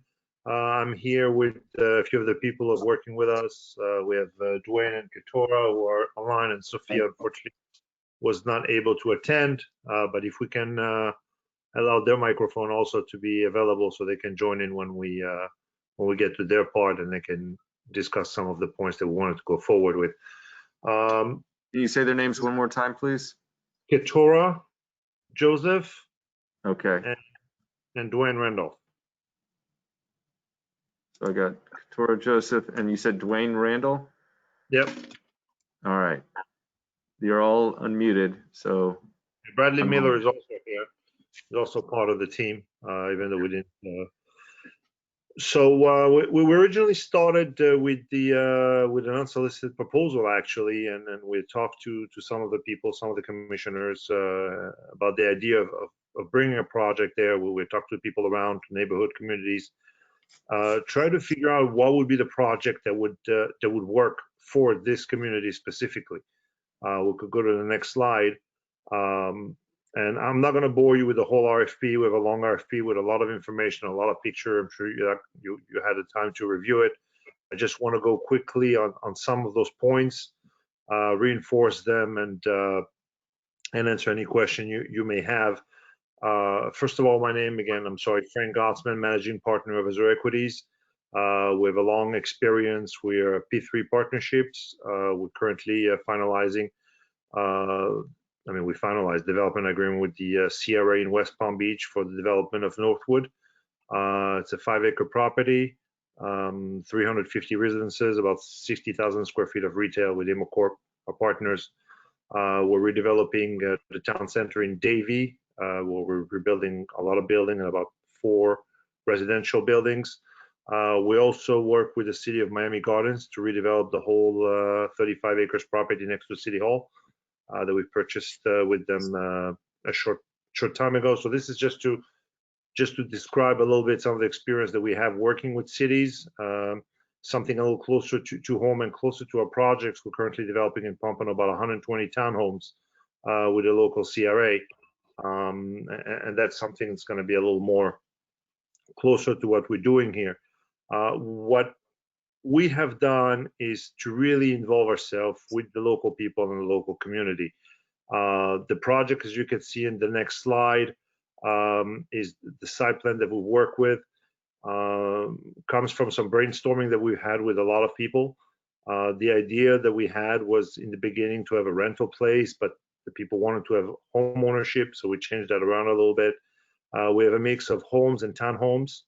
We already worked a lot of the details in terms of fire department entrance, exits, and so on and so forth. So this plan should be close to what we could do. Obviously, we have some things that we're going to have to go a little more into details once we get into geotech and so on and so forth. But something that was important to us was this big park that we have, over 10,000 square feet on the northeast, for example. We know there's a bus stop there. We know that was a concern. The kids been running around, and that would give them, I would say, a place to wait for the bus before or after school. We added some extra parking, and this is a very lively, I would say, little community that could really incorporate into the neighborhood. We wanted it very lively, and that's one of the comments that we had. Try to remain with this Key West style, very colorful. And if we could see on the next slide, well, we might have to zoom in a little bit to see a little better from this angle. But we see how how it works, I would say, in terms of the awning for the garages and the space, the individuality, but also a lot of greens. And a lot of space to allow people to breathe around, and we could see the park in the northeast. If we can go to the next slide, we have a better view, I believe, of here. That's an example. Obviously, I would have to work with the city because this little park would be donated back to the city. So we'd work with the city to see what would work best, but we figure some slides and things like this would work. And then we have the townhomes that we can see in the background, about 1,500 square feet. 2-story with a little covered garage, a little patio, also reminding us the whole Key West style, different colors, and that's where the name Canary came from for the project. The next slide, I believe, is going to show us the street view of the homes, the individual homes that we have on the property. If we go a little more into details, then we have, interiors and other pictures and more pictures that we want to show. But what was important for us was to insist on the local partnerships. See, that's Dwayne, that would like him to talk a little bit about how we are already in the community. And this is something that we're working very, very hard and very closely with the different CRAs to make sure that we have as many as possible subcontractors and suppliers coming from the neighborhood, job fairs, apprenticeship programs, and so on and so forth. But instead of just talking what we can do, I'll let I'll let Dwayne talk a little bit about what he's currently doing in Boynton Beach and how we're involving the community into the development and the construction of the project. Dwayne, you here? Yes, I'm here. Thank you, Frank. Good evening, board. I am Dwayne Randolph, general contractor with Randolph Construction Group, and we're a local minority builder with over 23 years experience, most of which has been building multi and single family home communities and scattered sites throughout Palm Beach and Broward counties. Currently, as Frank stated, we're building a 2-story custom home in Boynton, just about a stone's throw from your new city hall, where 80% of our major tier subcontractors are Boynton Beach businesses, along with finishing up a few renovation projects in the Boynton area, essentially with the same identical mix of subcontractors being Boynton Beach subs. The Boynton Delray area is where I've grown up. It's where I work, it's where I worship. And not to mention that the project is less than just 2 miles from my office. This city is like home to me, and I'm just very excited about this opportunity and to work with Azure. And we believe firmly in local employment and advancement. And in addition to being the general contractor for this project, we'll be hiring and providing mentorship opportunities for the local workforce pool, employing local minority subcontractors, as I stated earlier, material suppliers, throughout the project's duration. And as Frank also stated, we'll use this opportunity to prepare and to assist, if you will, to prop up local Boynton workforce and to do our part essentially to prepare the field for the next generation. It is our desire to leave the city and the community with added value. And with that, I'll turn it back over to Frank.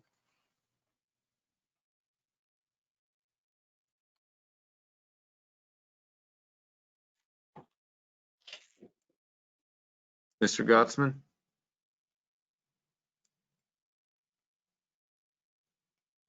I'm sorry, apparently I was unmuted. Thank you, Dwayne.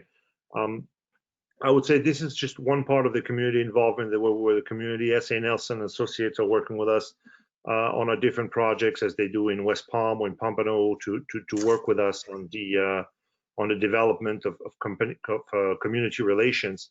But we go a step further, and we're working right now with Keturah Joseph, for example, in Boynton Beach, to make sure that not only people are aware and excited about the project coming on, but also working with them so they have the opportunity, and the local people have the opportunity to join in and be owners. And the idea is not to go and try to market it everywhere, but to try to, as much as possible, involve the people who are local and find financial possibility for them and facilitate their ownership.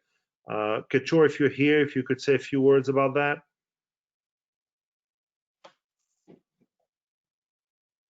Keturah? I don't think her microphone is working. There's 2 Keturah Josephs, and they're both self-muted. I did not. Okay, I didn't know I was muted. I'm sorry. I thought I was unmuted. No worries. Can you hear me now? Yes, we can hear you. All right. Good evening, board members. I'm Keturah Joseph with Boynton Beach Faith-Based Community Development Corporation. We were founded in Boynton Beach. We started in Boynton Beach by a local group of concerned citizens who wanted to improve their communities. We've been here for 21 years. We started in 1999. What we do is affordable housing. We are the only affordable housing developer in Boynton Beach. We started here. We have remained here. I have worked diligently with the CRA and the city.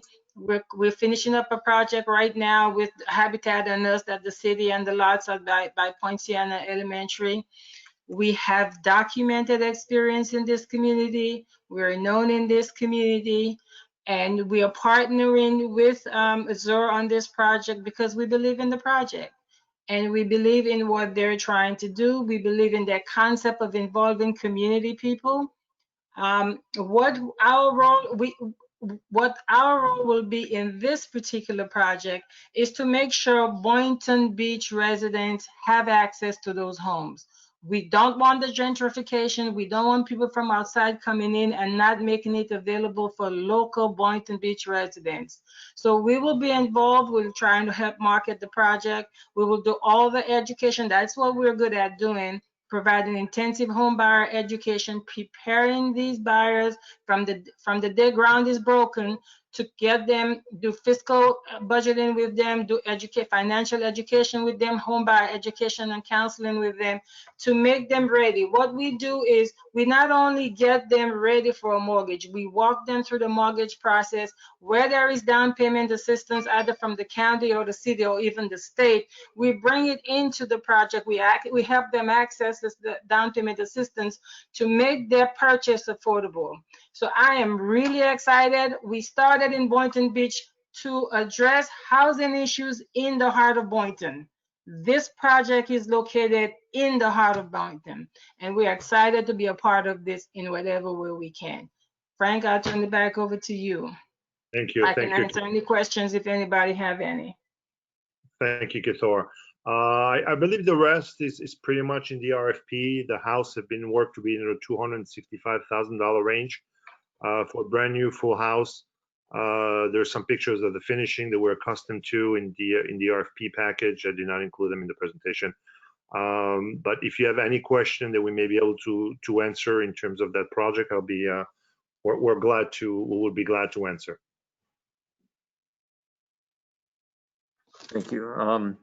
I guess my question is that is your firm able to have the additional financing available to purchase other properties to make this a little bit bigger to surrounding parcels? It's definitely an opportunity. It's definitely a possibility. When we originally spoke, apparently this property was off the market or off the table. It was our understanding that it's been in some families' hands for many, many years, and it was not something to include.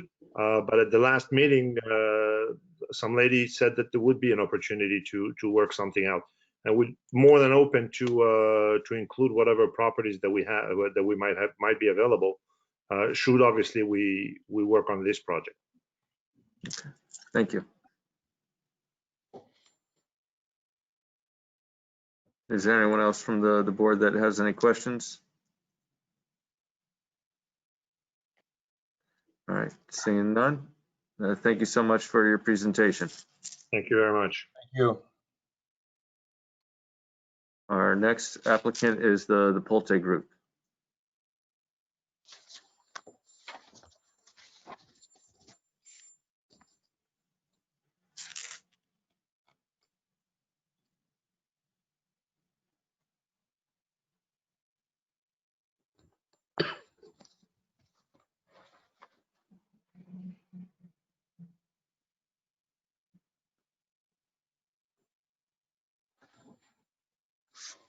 Board Chair Grant, this is Alan. I have a list of anticipated presenters. The first one on the list that I have is a gentleman by the name of Andrew Maxey. I do see that individual as an attendee, and at the moment, okay, thank you.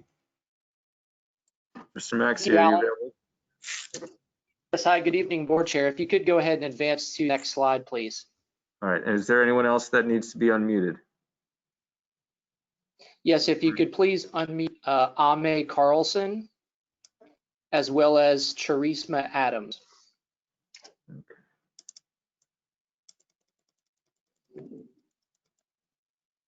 Yep.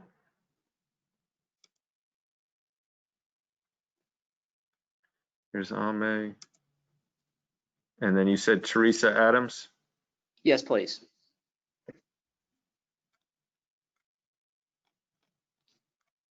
I'm not seeing a Teresa Adams. C-H-A-R. I'm sorry, I didn't hear you Yes. correctly. All right. Yes, I Okay, have great. them all unmuted. Okay, great. Thanks so much, Board Chair, and good evening, board members. Thank you for allowing us the opportunity to present our proposal here tonight. My name is Andrew Maxey, and I'm a Vice President with Pulte Homes. We are a builder based locally. We have our local office here in Palm Beach County, where we employ 120 people. Also presenting with me tonight is my colleague Ame Carlson, who's our Director of Land Planning. In addition to that, we have two other principals, our Division President, Brent Baker, and our Vice President of Land, Patrick Gonzalez, who will also be involved in the project here as well.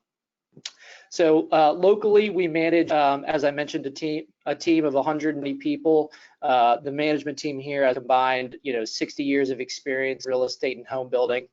And to join Pulte, we've assembled a very local team of consultants to help us navigate through this project. We have engaged with WGI, who is a full-service consulting firm based here in Palm Beach County. WGI actually completed both the Sarah Sims Park Master Plan project in the city here, and they did the Seacrest Corridor Utility Improvement Project, and they were the design and construction administrative lead on that project as well. In addition to WGI, we have S.A. Nelson on the team. Sophia Nelson and Teresa Adams are on the Pulte team, and they will be taking the lead with community outreach and local hiring, a part of the project. Of course, they're very local to Boynton as they spearhead the outreach and public involvement effort on the Boynton Town Square project. To give a little bit overview on Pulte, we are local. We have a very big presence in the county. We'll close around 750 new homes here in our market. And as you may know, we are, mostly a market rate builder. We're, what you would traditionally consider to be a for-profit builder.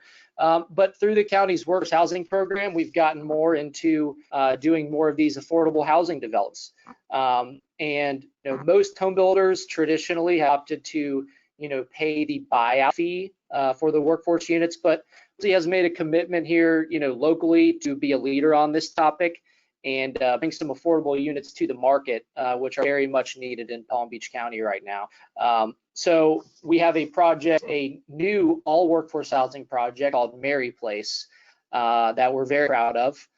We broke ground this year. That is a partnership with the West Palm Beach Housing Authority, where we're building 30 units, and they'll be all workforce units and really the first of their kind in the county's program for a market rate builder.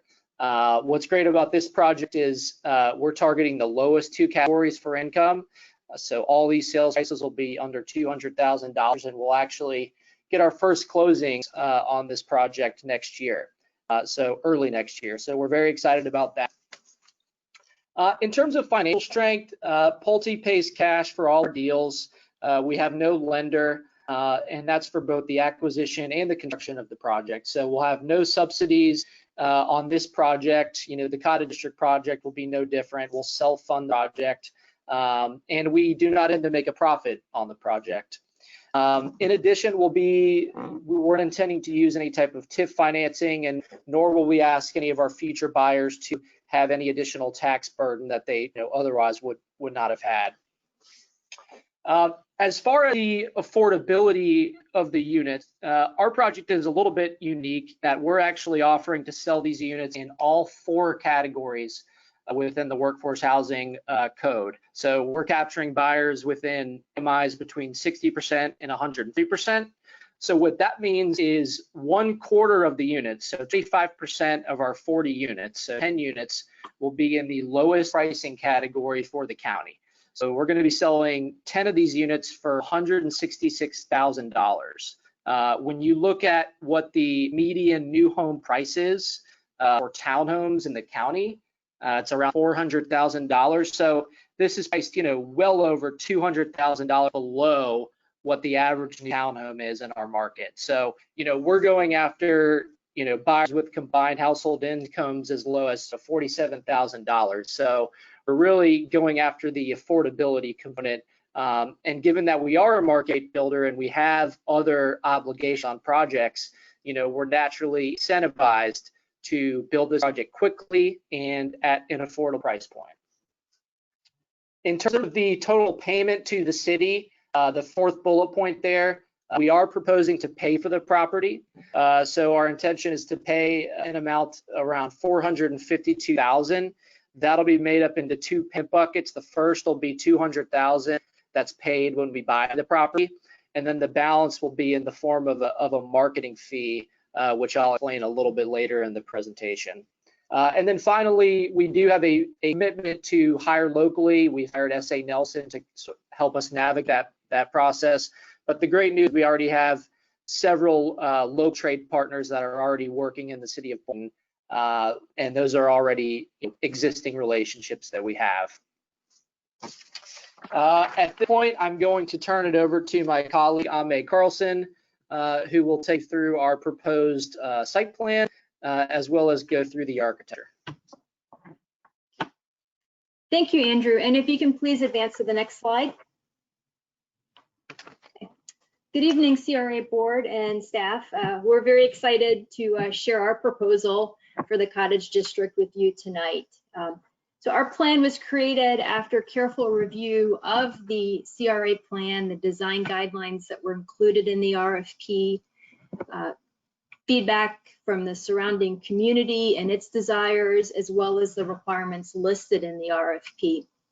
Our plan consists of both detached and attached single-family homes. We have a mix of 1- and 2-story units, and they will all be fee-simple units. What this slide shows on the top of it is a streetscape, and it illustrates what would be seen on Northeast First, so on the east boundary of the site. If you could go to the next slide, please. Okay, so this is our proposed site plan, and I will walk you through the various elements of the site plan based on our proposal. At the north end, starting on Northeast 5th Avenue, you see the townhomes. These run across the north side of the property and then extend into the west boundary of the property. Moving to the east, there is a multi-use dry detention area. And then further east, fronting along Northeast 1st Street, is a park. The proposed park and the multi-use area will be open to the public. The park will include a walking path, a gazebo or shade structure, lighting, as well as off-street parking. This walking trail that's in the park continues around the multi-use dry detention area. And as I mentioned, the park will be open to the surrounding residents and will serve as an amenity and an anchor for both the Pulte community and the existing community. We will be forming an HOA that will maintain the park, but the park will be deeded over to the city. And as we move south, on the south side of the property, this is where we have the single family units, the detached single family units. Some of them front on Northeast 1st Street and the balance front on Northeast 4th Avenue. Also on Northeast 1st Street is some on-street parking, which provides some street calming. And around the perimeter of the site, we're proposing a new sidewalk. Okay, you can go to the next slide, please. Actually, I'm sorry, stay on that one. I'm sorry, I wanted to cover one other item. Could you go back? One thing that I wanted to point out is there are a couple parcels, as the board has talked about, that are not included in the site. Our site plan is responsive to those in terms of we're providing either open space or a buffer to be good neighbors. And then also based on feedback that we heard and through our research on the history of the site, and as the board has discussed the site, the surrounding community, they want this site to be developed in a way that is responsive to the surrounding community. So in other words, not putting up a wall and be orienting all of the units internal, but rather to orient the units to the existing outside world so that it's really integral to the existing community. And that's what we've done. You can see the majority of our units actually front along the existing streets. Okay, you can go to the next slide, please. And with respect to architecture, so we were inspired by the CRA plan and the design guidelines that were included in the RFP, as well as some of the historic cottages that exist just south of this site along 3rd Avenue. We're proposing 2 different architectural styles. The first one is the Florida Mediterranean style. That's consistent with the plan's Mediterranean revival style. And then we're also proposing the Florida coastal style, which is drawing from Boynton Beach's coastal identity and is one of the styles that's identified in the plan. Both styles have architectural elements and detailing that are appropriate and consistent with their vernacular. All of our homes will also be energy efficient. You can go to the next slide, please. And we've included each of our proposed floor plans. I'm not going to talk to each one of in great detail, but suffice it to say, we're proposing 3 different single family plans and 2 townhome plans. What's important to note about Pulte's plans is all of our floor plans are consumer driven, and they are the result of extensive consumer research and feedback. We actually build prototypes of our plans in warehouses and have focus groups walk through them and give us feedback. So again, they're really consumer driven. They are reflective of what our buyers and desire in a new home. The single family units, they range between 2,028 square feet to 2,399. That's total square feet. They are either 3 or 4 bedrooms. They're all 1 story, and they have 2 baths and 2 car garages. You can flip through the slides here.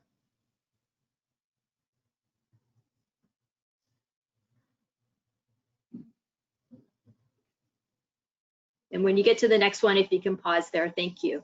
And this is these are our just go back one, please. Thank you. These are our townhome plans, and we have 2 townhome plans. They range in square footage from 1,874 to 2,084 square feet total square feet. They are 2-story plans. They are 3 bedroom and 2.5 baths, and they're either 1 or 2 car garages, depending on whether it's an exterior unit or an interior unit. And at this point, I'm going to turn it back to Andrew. He's going to talk about the financials. Thank you. Okay, thanks, Ame. All right, so going through the project financials, our projection for this project is we'll have a total project budget of $8.4 million. And as I previously mentioned, this is a net zero profit for Pulte. So, what that means is our total revenue from sales will basically equal our costs. And we can do this because we have other market rate projects that are, fulfilling obligation. This project is fulfilling obligation for. So, that goes back to our natural incentive to build these, quickly and, at the price points that are within the workforce housing thresholds. A breakdown of costs. So $450,000 to the CRA, and $252,000 of that will be paid on the back end. And so there'll be a 3% marketing fee associated with each one of these. And this basically a fee that will be paid to the CRA to assist with the marketing and sales of the property. Pulte will make available all of the marketing tools that we already have in the form of print media and on our website. But in addition to that, we want to partner with the CRA to bring in, buyers who fit this affordable housing AMI category. In addition to that, we are intending to partner with or to utilize rather, Palm Beach County Office of Housing and Economic Sustainability to vet through qualified buyers to make sure that we're, building out this community quickly and find qualified buyers. Next slide, please. This goes through just what our costs are. The big takeaway here is that we're not looking for any additional tax impact fee or any other type of credit subsidy on this project. All of our costs, assuming that we're building, equivalent to any market rate project that we would be building in the city. So this assumes all costs, and to some extent, costs are somewhat irrelevant for us. I mean, we have a requirement to build the affordable units, and we'll build them at whatever costs. Obviously, costs go up throughout the course of a project, but that will be, relevant to us. We're making a commitment here to sell these units equally in all 4 income categories within Palm Beach County's Workforce Housing Code. Next slide, please. And finally, just before I hand it off to Teresa to close us out, we do have a focus on hiring locally. As I mentioned, we already have actually 6 subcontractors that are current vendors of Pulte, 2 of which are actually within the boundaries of the CRA. So we've already had, preliminary conversations with them about bringing them on for this project. So we will have a large percentage of our contractor base that is working here locally in Boynton Beach. In addition to that, we'll work with SA Nelson to reach out to local minority-owned business as well to see if we can engage with them on this project. And with that, I'll ask you, Board Chair, to the final slide, and I will hand it off to Teresa, who will finish us out here. Thank you so much, Andrew. As you said before, my name is Charisma Adams, and I am with SA Nelson and Associates. We understand Boynton Beach's commitment to community through our prior work on various development projects there in the city. This is why we plan to execute a robust community engagement and outreach program. Our continued work in Boynton Beach over the past 3 years has really allowed us to build a strong database of local partners and contractors, skilled and unskilled laborers. And so within the phases you see listed on this slide, our outreach efforts will primarily consist of, as Andrew said, assessing the current local SBE and MWBE contractor pool, and then broadcasting through all of our various marketing vehicles, which include telephone, text, door hanger, flyer distribution, fairs, digital media, and paid ads, any of the available bidding and contract and labor opportunities for this project. We also plan to engage with local nonprofits, some of which are listed here on the slide, and churches to assist with identification of labor and prospective buyers, as well as collaborate with training and bonding partners, as we have before, to bridge any potential capacity deficits. We plan to maintain regular communication with the CRA, with the community, and other project stakeholders through community meetings, site activities, and presentations, as we've done before in the city. So really, it's our commitment to just implement an outreach program that truly links the contractors, the local workforce, and local community partners to this project so that we can create long-term economic opportunities and ultimately benefit all of the residents and families of Boynton Beach. Thank you. If you have any questions, I'm more than happy to answer.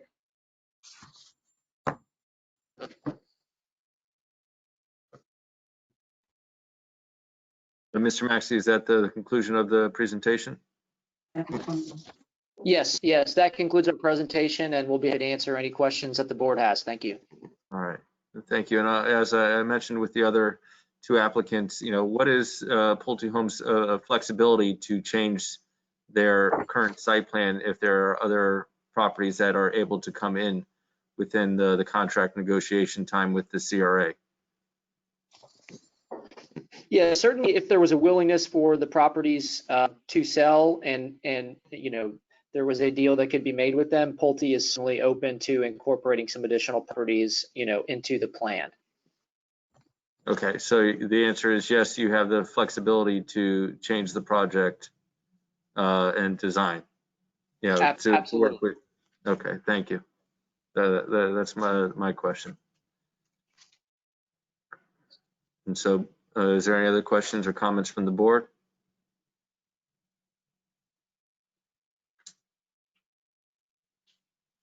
All right, hearing none. Thank you so much for your presentation. Thank you. And last, we have Boynton Cottage Village with Pace Development Group. Do we have someone who is the? Astrolin?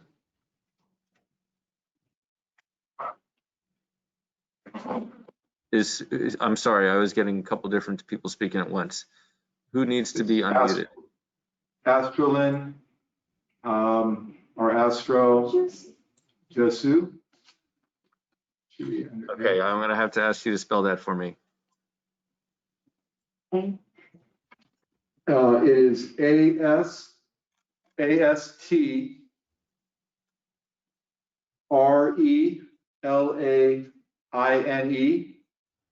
last name JOSUE.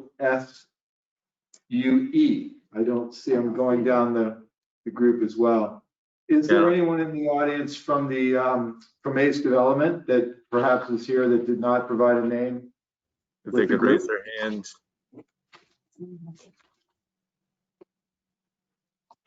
And one of these, Mike? I don't see them. Board Chair, I mean, you can see the hand raising, I cannot, but I do not see any of the names in the attendees that are part of the submission. Okay.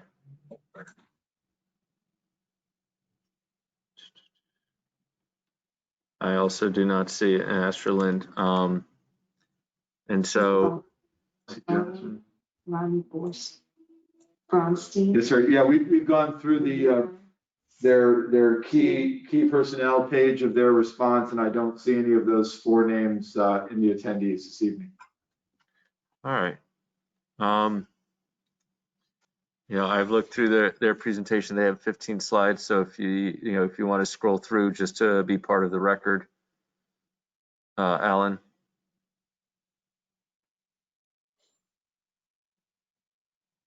Next slide.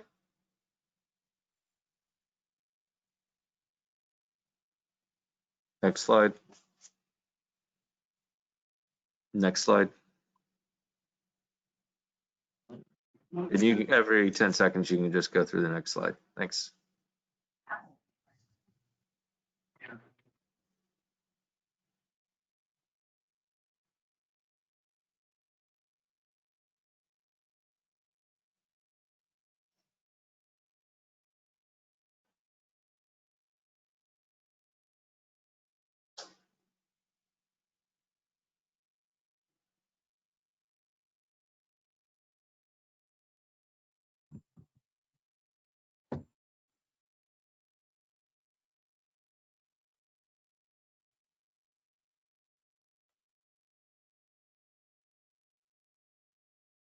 All right. Well, thank you so much, Alan.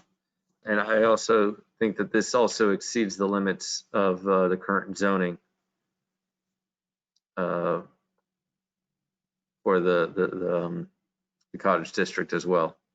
But I did like to see all the different options in regards to the tiny homes up to the 3 2s.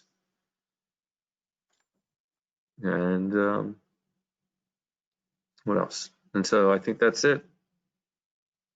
And so I'll ask the board if you'd like to make some comments before I open it up to the public for any non-applicant to make comments in regards to any opinion that they may have, or ask an applicant any specific questions before we have our discussion and decide a ranking of the 4 applicants.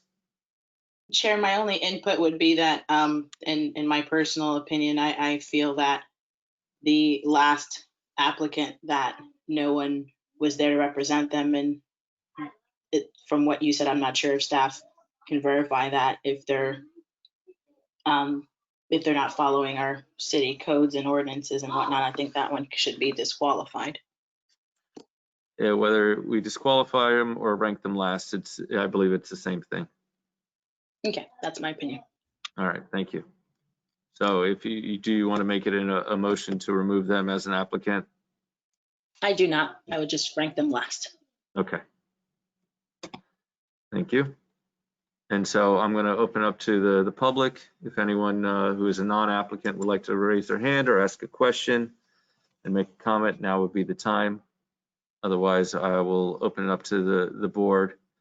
And you know, I think the easiest way that we rank them, it's normally we do 1, 2, 3, or 4, and whoever has the lowest number gets selected, and that is the order. Michael, is that correct? Or Tara?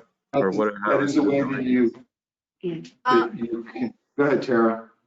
No, go ahead, Mike. You go first. I was just going to say that's the board's prerogative on how they would like to rank, whether it's by number or by motion. There's not a set, at least the RFQ does not prescribe a particular way the board would select the highest ranking or select the chosen respondent. I would echo what Mike has said and just say perhaps the best way to go about it would be to have each of the board members discuss the proposals and their preferences related to the proposals until you're all completed, and then a motion can be made and perhaps a consensus reached in that way, since there's no formal ranking required. Okay. Chair. Yes, Board Member Romulus, would you like to begin? No, I think I would like to do public input first before I give my comments, but my only question for clarification was for the RFQ that we sent out, is it a requirement that the applicant make a presentation before the board?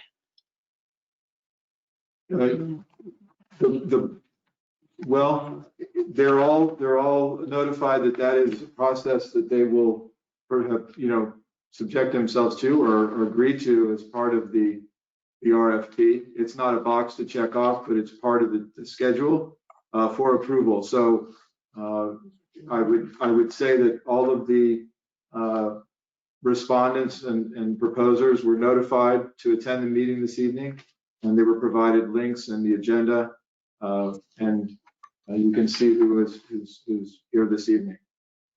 I want to make sure of this because I just feel that in the past, something similar, my memory may escape me, but something similar happened. It wasn't on an item like this, but the applicant wasn't present, and then at the next meeting or second reading or whatever, they wanted to have, to speak. And I just want to make sure that we're following whatever precedent is set or whatever is in our policies, where if somebody is supposed to be there and they're not, that they can't come back later and say, oh, I apologize, I missed it or something. Board Member Romulus, I don't think you're in any danger of the applicant or the submitter in this case claiming that they didn't have appropriate notice of the meeting and their opportunity to speak. So I think you're covered by all of the documentation that Mr. Simon just articulated. Thank you. I would like, Board Chair, Yes. I would like to ask the question, did this particular presenter present before the CRA board? Yes, sir, they did. They did. So they knew about tonight. Okay, thank you. Yes, and the CRA recommendation, which hasn't been mentioned, is also provided on the agenda cover. Okay. And so the ACE Development Group was not, that was part of the top 3 for the CRAB's recommendation. And so that is why they may have felt similar to Fox Ridge Capital to not be at tonight's meeting. However, that is a recommendation. It is not an approval or a disapproval of their application. So I do believe I have someone from the public that would like to speak. I believe Ms. Lois Smith. You're unmuted. Would you please state your name and address for the record?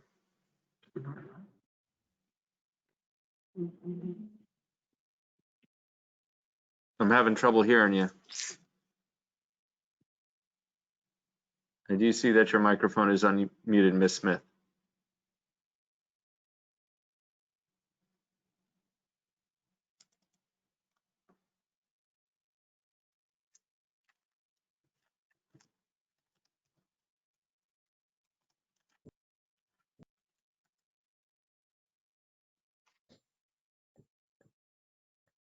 All right. I'm not getting any. Can you hear me now? I can hear you now. Wonderful. Okay, Technology. I had to press the mic again and it came back on. Excellent. My question is for the first group that presented. They mentioned two things that sent a red flag, but I like their presentation. They said mention price or no mention of the price of the homes, and also they mentioned tax will be a financial burden on someone, but who will the taxes be the burden of? That's the first group. Okay. Did you want me to move to the next group? I have two different comments.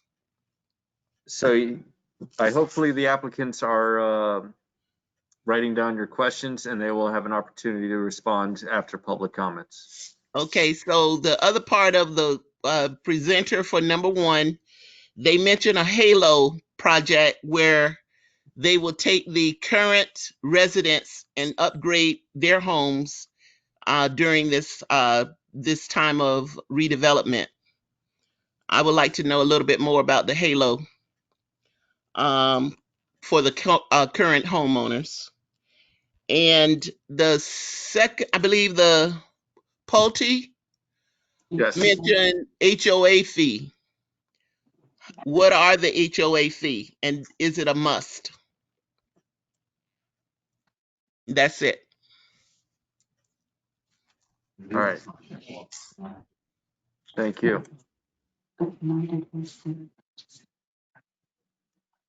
All right. And so is there anyone else from the public that would like to have any comments before we move on to our own?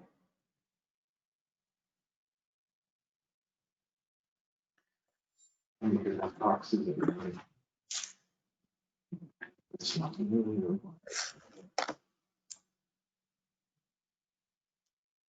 did receive information. All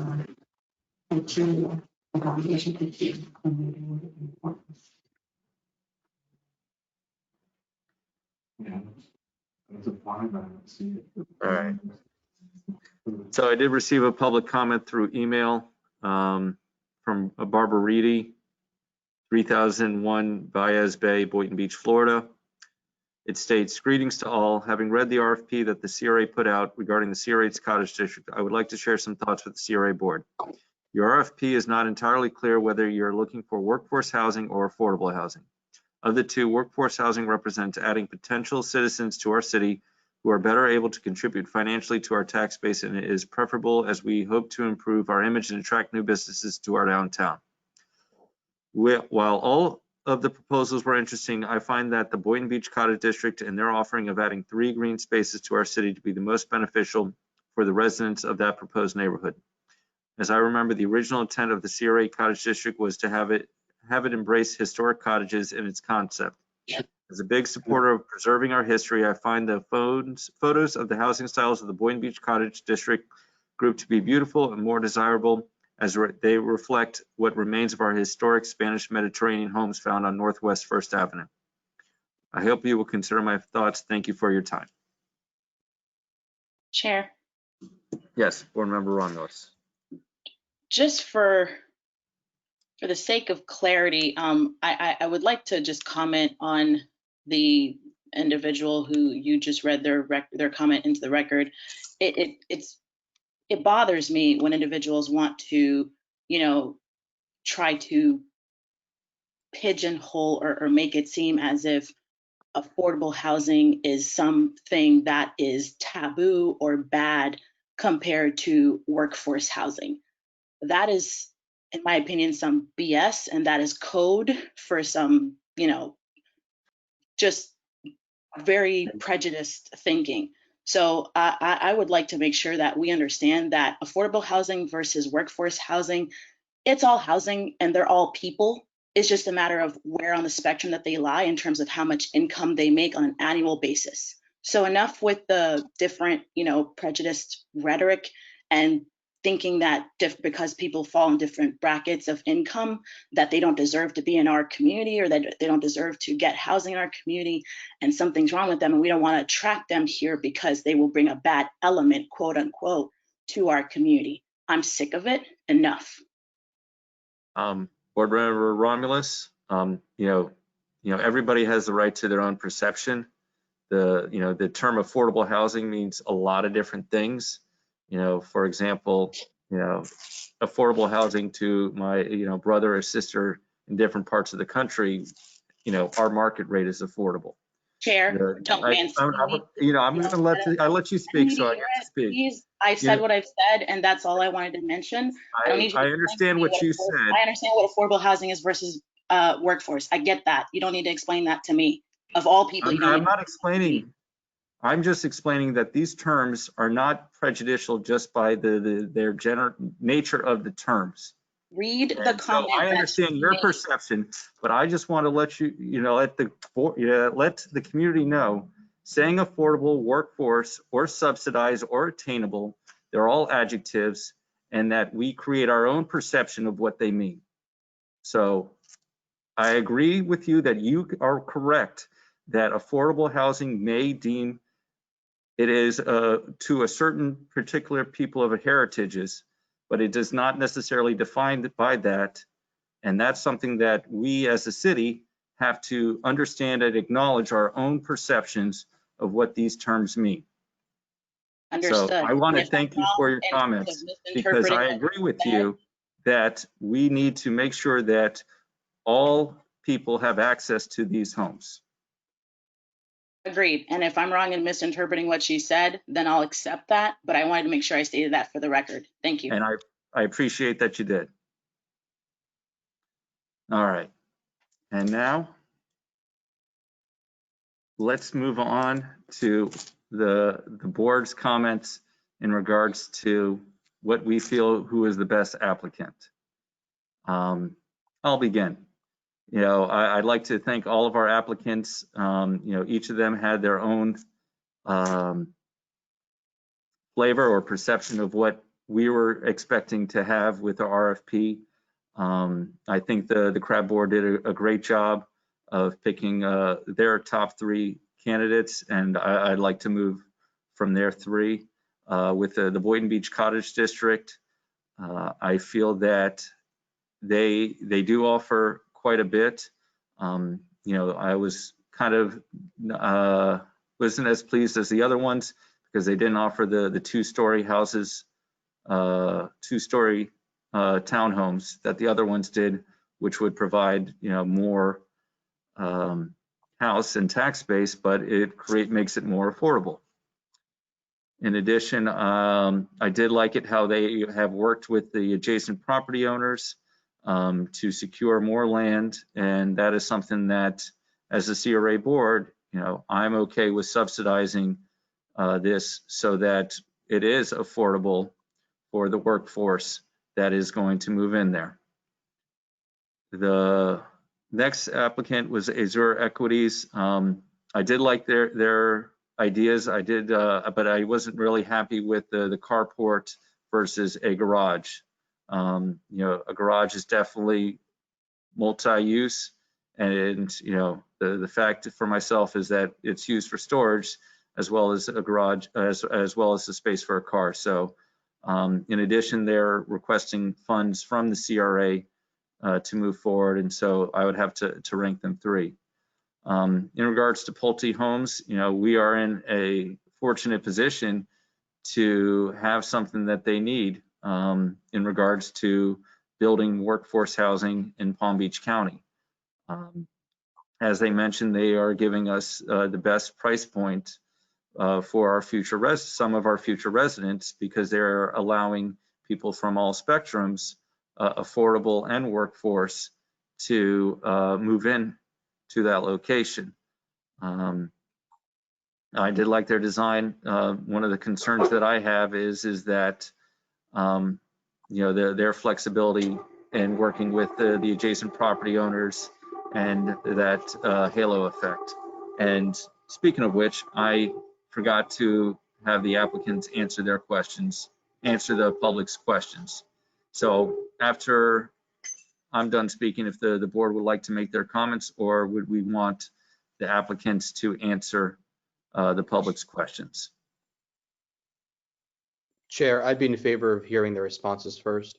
Okay. So I'm going to ask Mr. Maxey from Pulte Homes to help explain the question in regards to the HOA and what kind of fee would there be.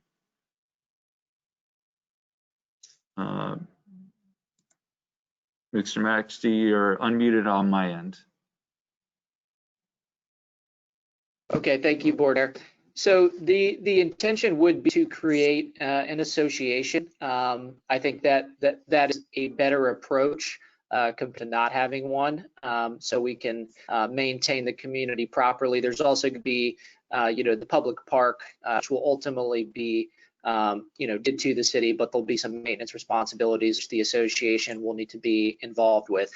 The intention would be to keep the rates as low as we possibly can. I don't want to commit to a specific number, but certainly goal would be to try to keep it, under, $100 a month, which would be, obviously affordable in the context of HOA fees. All right, thank you. And then, do we have? And I've unmuted the Boynton Beach Cottage District. If you could give us a bit more information in regards to the pricing of the homes, the tax that you mentioned, and the Halo project. How do you plan on implementing that? Yes, thank you, Chair. We just want to state that the prices that we have in the RFP document are in the mid to high 200s.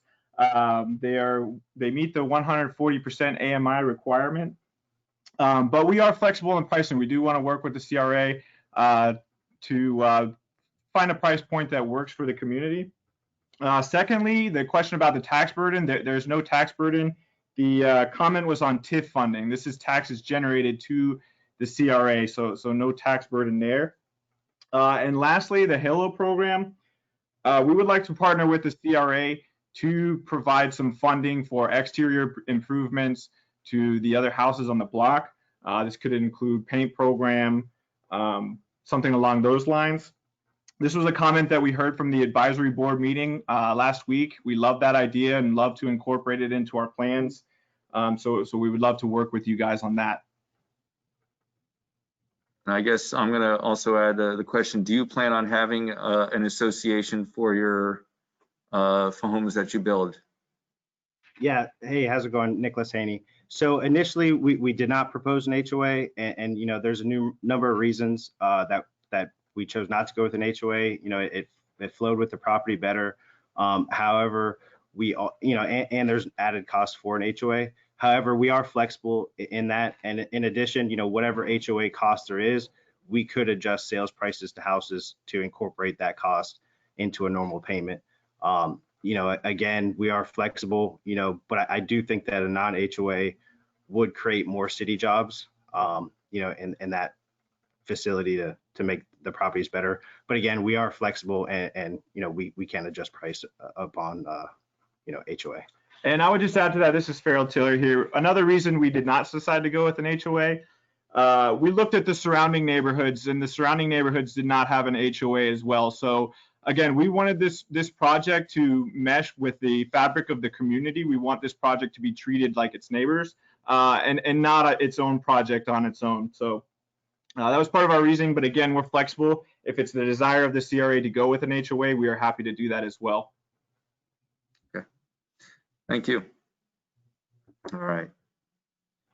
So we have gone through the public's comments and questions with the applicants. Now I've stated my comments, and now we'll go through the board's comments. Vice Chair, I'd like to start with you and then go through the rest of the board. Sure. Thank you, Chair. I've reached the same conclusion as our CRAB board, and in the order of my first ranked choice would be Pulte Home Company, the second being the Cottage District Development LLC, the third being Azure. I also want to highlight that, one of my greatest motivating factors for choosing Pulte is that if we look at the matrix that was provided to us in comparing the various proposals, we see that Pulte does not require any CRA funding assistance.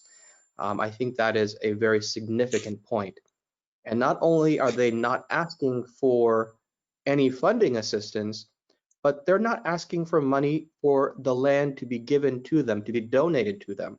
They are willing to pay above the appraised value. I think that is an excellent approach.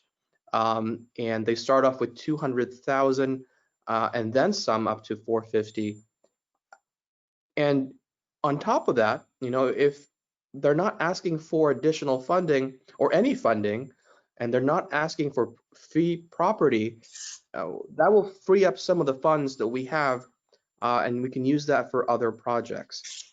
I also want to highlight that Pulte has experience in affordable housing, and I think that is extremely important. So again, we could nitpick down through the various choices, and but I've said my rankings, and I think that the Pulte proposal, and and I also should note that the Cottage District Development LLC came at a very close second, so I would go with them as a secondary option should Pulte not complete the finish line. But Pulte, Cottage District, and then Azure. Okay. Thank you very much, Vice Chair. Board Member Romulus. Thank you, Chair. I needed to clarify something because looking at Azure's presentation and then also Pulte's presentation, they both have S.A. Nelson as a partner. Am I understanding that properly? I believe she could have had multiple partners that way. I don't think they had an exclusive agreement with her association, but would you like to speak with Charisma? No, I don't. I just wanted to ask for clarification that I wasn't making that up, that I actually did see that they were on both applications. Okay. That being said, what I want to share is that in terms of my rankings, I ranked Azure first. I ranked Boynton Beach second and Pulte last. And the reasoning for that is simply because I see that there is more community involvement with Azure being a partner agency to build out this community. In addition to that, they have a fixed price point at about $250, $260 margin. And again, they have the inclusion of the Boynton Beach faith-based CDC. They have a Randolph, which is a local GC. One of the mistakes that I want to make sure that we don't repeat, which we keep repeating time and time again, is we keep saying we want to work with local partners. We want to hire local employees, local residents, but then we hire agencies that give the facade that they will, and they don't. And Azure is one of those agencies or partnerships that I see that actually has done that by bringing on Randolph as a partner. They're not just talking, they already have that partnership established. They've already also brought on the faith-based CDC as a partner. They're not just talking about it or saying that we're going to go, hand out flyers and do this and do that. They've already done it. That's what I see as not just promises, but actual action in advance of the work actually needing to be done. I'm comfortable with the price point. I would like to see it a little bit lower. And if there are things that can be done to make that happen in terms of providing support and subsidies from the CRA, I have no issues with that. Reason being is because this is a property that for the last 20 years has been needing to be developed. So I'm not looking for the agency that will cost us the least money for them to build out. I'm looking for the agency that will do it well and provide a quality product for the residents that they build the property for. Of course, there are opportunities to improve on the development project. So as the mayor was mentioning, maybe not carports, perhaps we do actual garages. I think a garage is the mark of a typical, custom American single family home, where you can have a garage that you pull in your car to, or that you can just stuff it with a bunch of stuff if that's what you want. But that's just the mark of an American, the American dream, where you can have a home with a garage.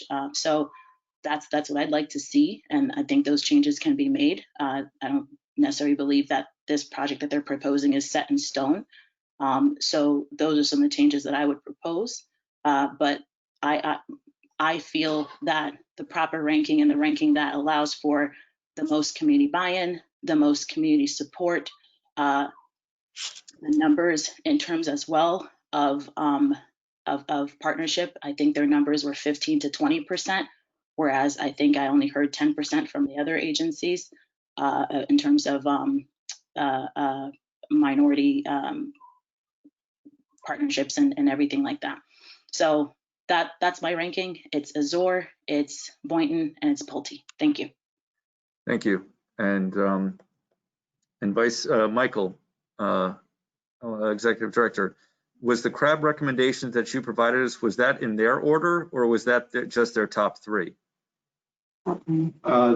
Top three with more support in the same way that you were doing it for Pulte. Second in support was the Cottage District Development, and third in support was Azure Equities. All right. So in order. All right, thank you. Thank you. Board Member Hay. Without repeating a lot, I have my ranking is Boynton Beach Cottage District as my first choice. I like the design of the homes. I'm familiar with what they've done down in the Delray area. I like the fact that they brought up the idea of purchasing the Oyo property, and they're pursuing that. They are local in terms of utilizing that workforce. I do like that design. My second choice, of course, would be Pulte. I do like their design and ideas of the financing is good, but and then of course the third one would be Azure.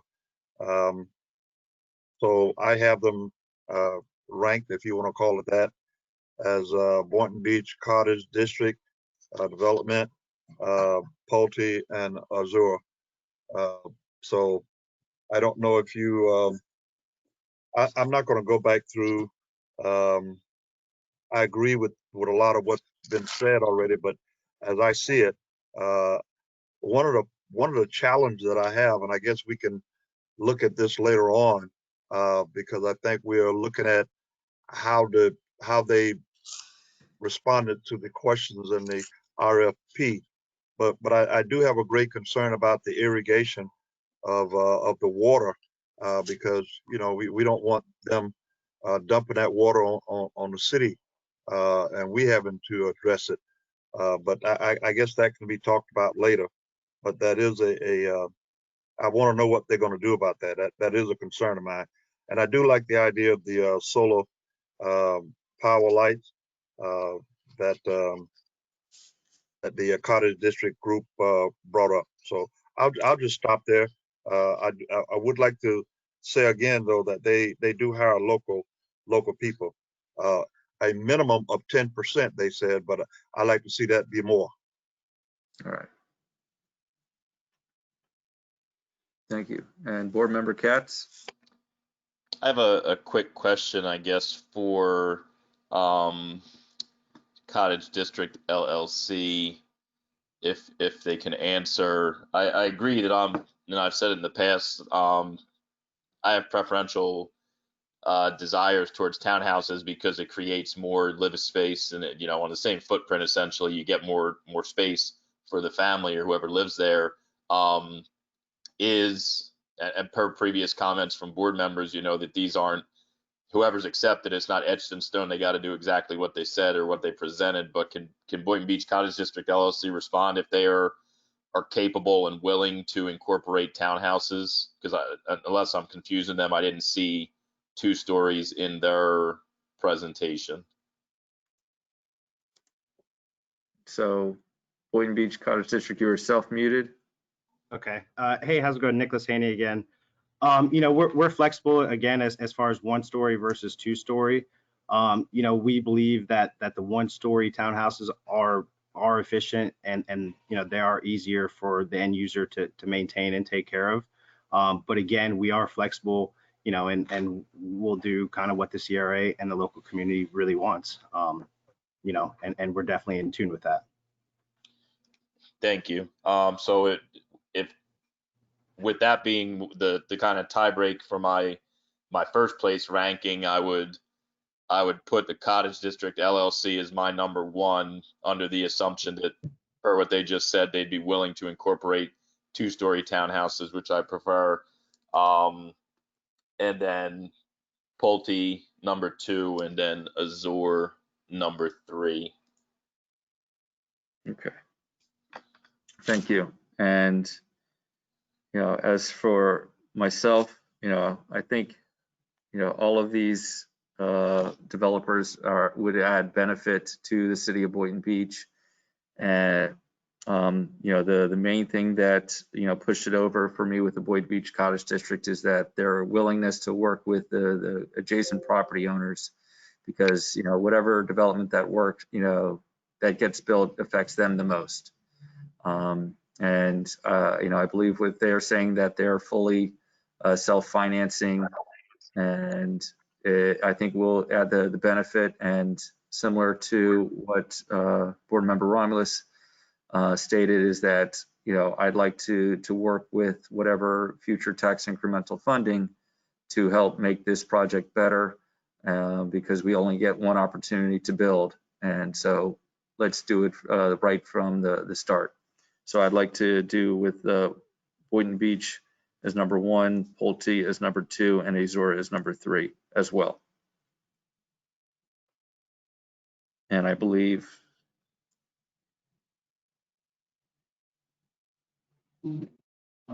Board Chair, based on the comments made by the board, if added together in accumulation, it would be Cottage District, Pulte, and Azure.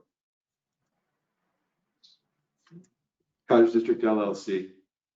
so. The numbers I have is that the Cottage District LLC received a ranking total score of 7. Pulte scored a score of 10, and Azure scored 13. And we're playing by golf, where the lowest score wins. And so that would put Boynton Beach Cottage District as number 1, Pulte as number 2, and Azure as number 3. And if there's any final comments from the board, otherwise I will take a motion to accept the rankings as stated, subject to the attorney approval. Mayor. Okay. Yes. Chair. I'd like to ask the following question, and this is one of my concerns. Now, let me also just, repeat that I think that the Boynton Beach Development LLC, they had many great aspects to their proposal, and like I said earlier, they were definitely one of my top-ranked choices. I see here that in addition to the donation of the land that they are requesting $500,000. It says to be used for infrastructure assistance in addition to utility impact fee credits.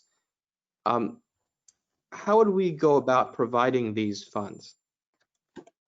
I think we have 300,000, something in that ballpark. Yes, Vice Chair.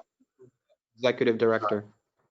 Yes, Vice Chair, the CRA board approved in our annual budget for fiscal year 2021 under the line item, under the project fund of the Cottage District project, you had set aside $385,825 at that time toward assisting with this project.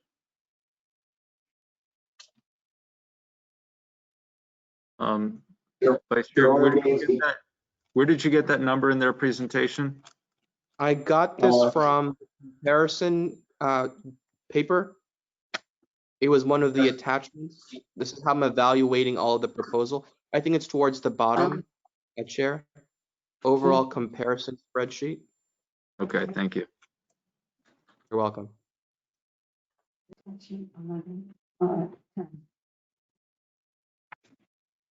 It's towards the bottom. Attachment 10, Chair. Attachment 10.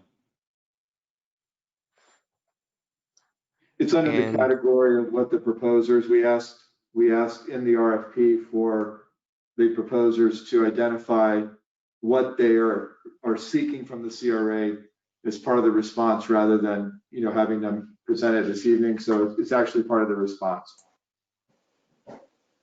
Okay, thank you. Each one has a different request.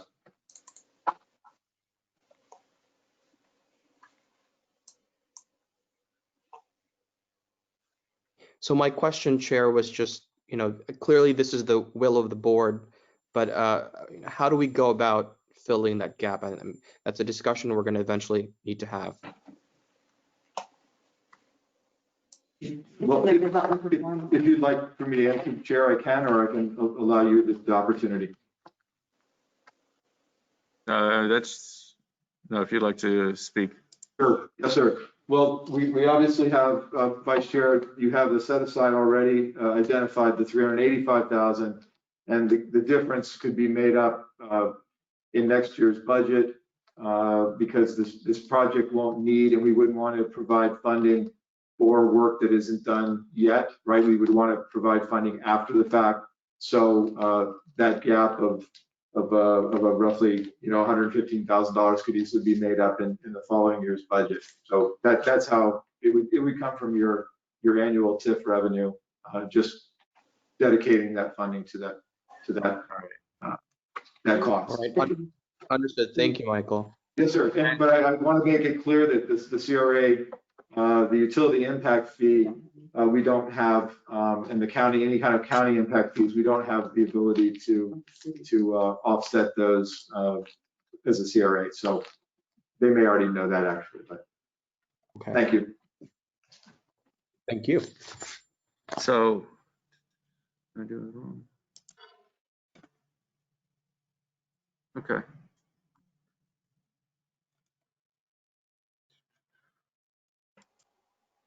And so I'm still waiting on the motion. And Michael, I'm also trying to download it off the internet from the CRA's website, and I don't see that attachment 10 as part of the CRA. Of what we need to. That's a board provided comparison sheet. So through your Novus agenda, or if you went to the live agenda on the website, you could obtain connection to that attachment. Anyone? No, so this was not available to the public beforehand. Correct. Okay, thank you. Motion to approve. Thank you. Second. Thank you. All right, seeing no further discussion, all those in favor state so by saying aye. Aye. Aye. Any opposed? Nay. All right, motion passes 4-1. Congratulations, everyone. And so, Michael, what I'd like to do is that the applicant, said they were willing to make some changes based upon our recommendation. So before we start negotiating a contract with them, I'd like to see them have that second proposal for us with the two-story townhomes. And what they're planning on doing with the additional piece of land from the lawyers. Yes, sir. That's very good. My suggestion was going to be just that, and to provide an opportunity if not at the January meeting because of their design time and what have you, at the next available meeting, depending on board direction, you would have an opportunity to deal just with your selected proposer on items just like this. So we'll have any of the comments that you've made. It'll give time for them to address them, and any other things with site plan that you didn't have an opportunity to get into great detail. We can negotiate and see all those things and flush those out as a board and as a potential developer before we try to put that in writing in an agreement. Tara and I discussed that with staff and Twee earlier today, so that sounds perfect. January 20th.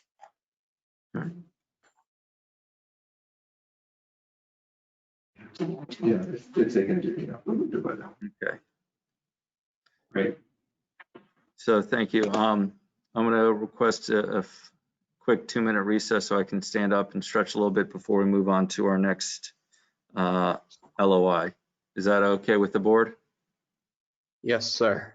Yes. All right. Definitely. Thank you. Greenmore.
Okay. That's why the lot technically can now be changed out.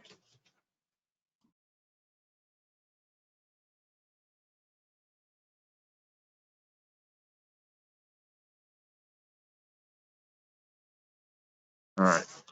Testing 1, 2. Alan, can you hear us? Yes, thank you, Board Chair. I hear you just fine. This is Alan. All right. Well, we're going to need a roll call when we get back to start 15B. So Okay. I see Board Member Hay. Yes, I'm here. Can you hear me? I can hear you. Okay, So very good.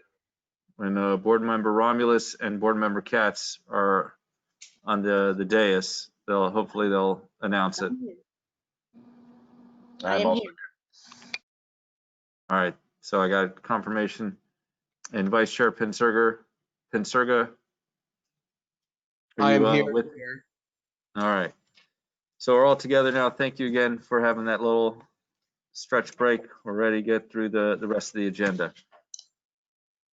Moving on to consideration of letters of intent for the CRA owned property located 1102, 1110 North Federal Highway. Yes. Good evening, Board Chair and board members. Twee Shutt for the record. This is the consideration of 3 LOIs, which has been revised down to 2 letters of intent for the property located at 1102 and 1110 North Federal Highway. I'm going to give a quick brief history of how we got to this point.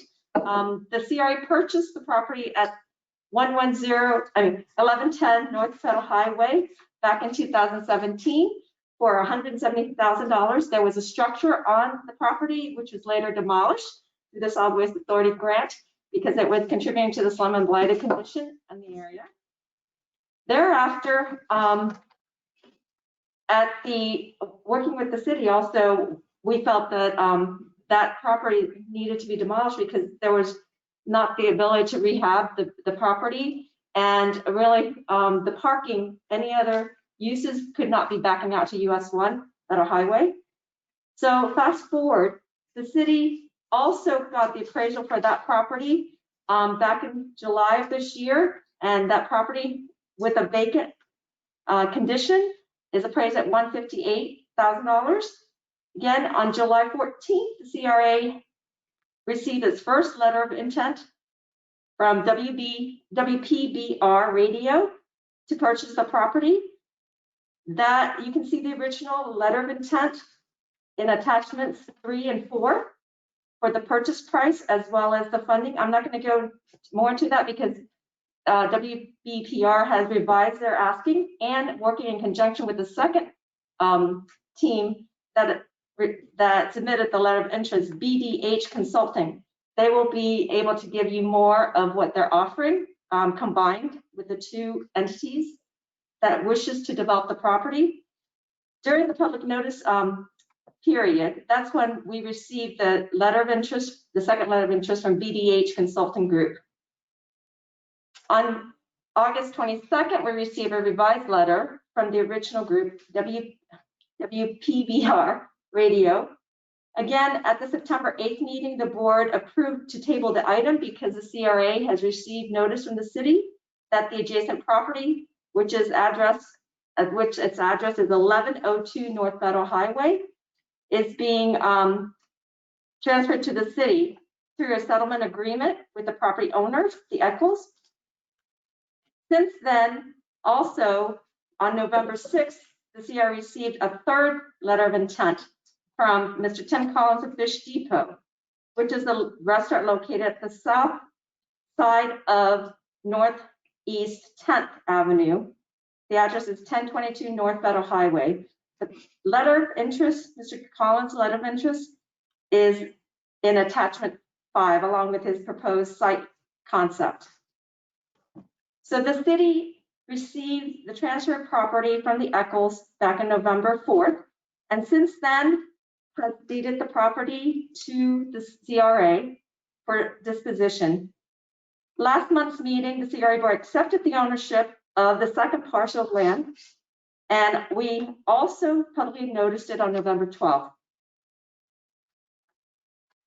With us today is also Sam Rokantinsky, who represents WPBR Radio, and Darius Barsdale, who represents BDH Consulting Group. They're here to answer any questions, plus also to clarify any or update any of their proposal in the property. All three entities have been notified of this meeting, and under the CRA board's unsolicited letter of intent, similar to the last two projects that you've reviewed, the CRA has choices to receive accept the letter, and also allow a requested proposal to be issued, or accept one to move into further negotiations. Just to note, the total appraised price for both properties that the CRA received recently is a total of $342,100,000. So Mr. Collins has the letter of intent, which indicates a purchase price of $500,000 for both properties to convert the existing 1,980 square foot building for a retail seafood market and cafe. And he indicated that the funding will be a private investor or long-term SBA funding with CRA grants for the additional improvements for the existing building. He's proposing to rehab or renovate the existing building. The project timeline is not indicated on his letter of interest. With that, I will ask for Mr. Rokantinsky and or Mr. Barsdale to be unmuted if they wanted to add or update their proposal to the board.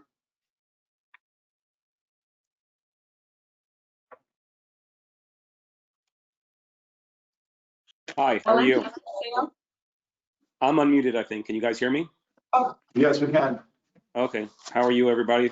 Nice to see you all again. I guess this is meeting 3, seeing you guys, and you guys definitely don't work a 9 to 5, that's for sure.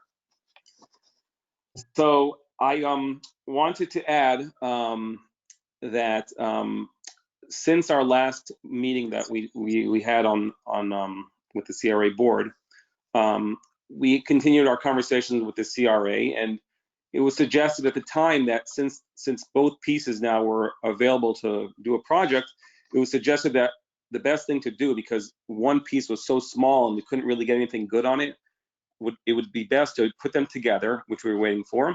And then once we put them together, we could build a building of about 3,000 feet with where we share a wall and down the middle, and the parking would be sufficient in the back to accommodate both uses. Our use is obviously a radio station, WPBR 1340 and 96.1 FM and 95.1 FM, which has been obviously in the community for many, many years. And we are in Boynton Beach right now, down the block at 2755 South Federal. And once we could get that building designed, which we have some diagrams that we can put up, we would be able to create a condominium structure for the building, and therefore we would both be responsible for the common elements. And by doing this, we could get a normal looking nice building on the property, because you can't really get two, because then you can't accommodate parking. So since our last meetings, both of us, Darius and myself, met on the property and via Zoom in order to have meetings to discuss the building that will be built on the property. After consulting with the CRA staff and outside legal and design professionals, we determined it would be prudent to combine both lots and build one building. Both Mr. Bardalis and I have been actively interviewing professionals to move the project forward as soon as we receive the final decision from the board. We met with a condominium lawyer, because obviously to make a condominium, you have to file a condominium docs, even whether it's 2 units or 500 units, you still have to go through the same process. We met with 2 architects and with a qualified general contractor. And finally, we decided on a name for the condominium association, which would be Boynton Beach Office Condominium. The offer that we presented to the CRA staff is a total value of $200,000. This includes a total of $105,000 in cash, and the remainder in radio advertising and professional civil engineering, surveying, mapping services, including hydrographic surveying. More specifically, Palm Beach Radio Group will contribute $55,000 plus advertising trade in the amount of $45,000, and BDH will contribute $50,000 plus professional service in the amount of $50,000. So to speak to what the trade is, we've had talks with the CRA, specifically Michael, about what will we offer the CRA and how will people benefit from the advertising. Well, the station obviously clearly is an AM/FM radio station, and it covers Boynton Beach, and it would cover obviously the area of the CRA. And what we suggested is that obviously the city or the CRA can use it any way they want, but they can offer it to, like I've been listening since I've been on 3 meetings already. I've been listening to how you guys really try to help your CRA businesses and doing all sorts of web things and just trying to, you know, increase the traffic flow to people who take the chance and open up a business in the CRA. So what we would provide is, our listenership is vast. The community, our radio station serves the Haitian American and Caribbean community, and the community is pretty vast in Palm Beach County. It's like I don't know the exact numbers because it's not exactly clear, but there's a big population, and what we could do is really help people in the CRA increase their traffic by advertising. And our station really works, and I know it works because I've used it for 10 years. It's my station, and it's really since this station, I mean, my business has increased tenfold because it works. It's a great station. People respond to it, and it really would help people in the CRA. And by being able to go to a business in the CRA and saying, hey, you just opened this shop, we're going to give you X amount of advertising. You'll meet with the sales reps you'll meet with the management of PBR, and then you can really promote your business, especially in the beginning year or two, where that's the hardest time when a business really starts off. So that's what our offer is to the CRA. Now, Darius can go into detail, and obviously I'm going to give an opportunity in a minute to talk about what his trade is. But I just wanted to let everyone know that the new entity, Boynton Beach Condominium LLC, has the cash on hand to close and is prepared to complete the transaction immediately. So we've already done this sort of. We had a contract, and then because more people submitted proposals, it stopped. But we're ready to go and close, and we have the financing in place to begin construction once we get building department approval, and I can provide proof of financing within 2 weeks of closing to show you that, hey, we're ready to go. This is not like some dream. We really want to build it. We are in the community, especially, I mean, I could speak for WPBR, but we're ready to go, and we can build a nice 3,000 square foot building with parking that the city has reviewed and has told us, yeah, that will work. And we can really build this project. If we can get this thing closed, we could, like, I need to build it within 12 months because I'm on an end of a 10-year lease on a building that is basically going to not really lease, supposedly not lease anymore after our leases because they want to knock down. But we really can get this thing built pretty fast and have a beautiful project on the corner of Federal and MLK. So that's our offer. I know I saw another offer came in. It's I'm sure that person will talk to you about it. But that's where we are, and we have some diagrams. I sent them over to Mike. I don't know if you can put them up, or if I don't have them on my phone, but are they there, Mike? Are we able to show them? Yeah. Is it which attachment number? I don't think there's an attachment. We sent it. We just sent it a little while ago too, because I didn't realize that they weren't. We're not going to necessarily have that to be part of the. Oh, okay. All right. So there's no diagrams for tonight, but we picture a 3,000 square foot building with parking, and that's where we're at. That's where we're at their offer. Darius, do you want to add anything? Yes. Hello, everyone. I'm Darius Bardales. I'm the owner of BDH Consulting Group. I'm a local Boynton Beach resident. I live also within the CRA area. I've been in Boynton Beach for 17 years. I own BDH Consulting Group, which is a surveying and mapping engineering and planning firm. Just like Sam just said, we do have, we're further ahead with the design for the development, the proposed development. We have a site plan in place that we have already developed. We have preliminary engineering plans, and we have some renderings that we emailed to Tui and Michael, but it was a last minute thing. We did not anticipate that we had to present them at this meeting. So I understand if we are not able to present them at this time, we send them to them by email, but they are readily available and we're welcome, to meet with it's nothing that we haven't discussed in the past before. So the CRA is aware of what we're offering. The plans that we prepare, they do meet the City of Boynton Beach, planning and zoning requirements and engineering requirements. So I don't foresee that it would take me, too long to permit them through the city. We are basically, like Sam said, we teamed up. We're both looking for a place to continue our business in the City of Boynton Beach. WPVR is a local business that has been around, for many, many years, and so are we. So in this manner, we're teaming up so that we can work together and help each other develop, and also, keep the jobs in the City of Boynton Beach, specifically within the CRA area. And just to that effect, I'd like to mention that in talks with Sam, he's mentioned that he's planning on hiring about 8 more people to his staff once he gets the building. At the same time, I'm planning to do the same. The main reason why I'd like to have this office is because I'm pursuing federal work. And for that federal work, I'm getting a certification that is called the Hub Zone certification, which a portion of the CRA area is within the Hub Zone area, which is a historically underutilized business zone for the federal government. So we're going after federal work.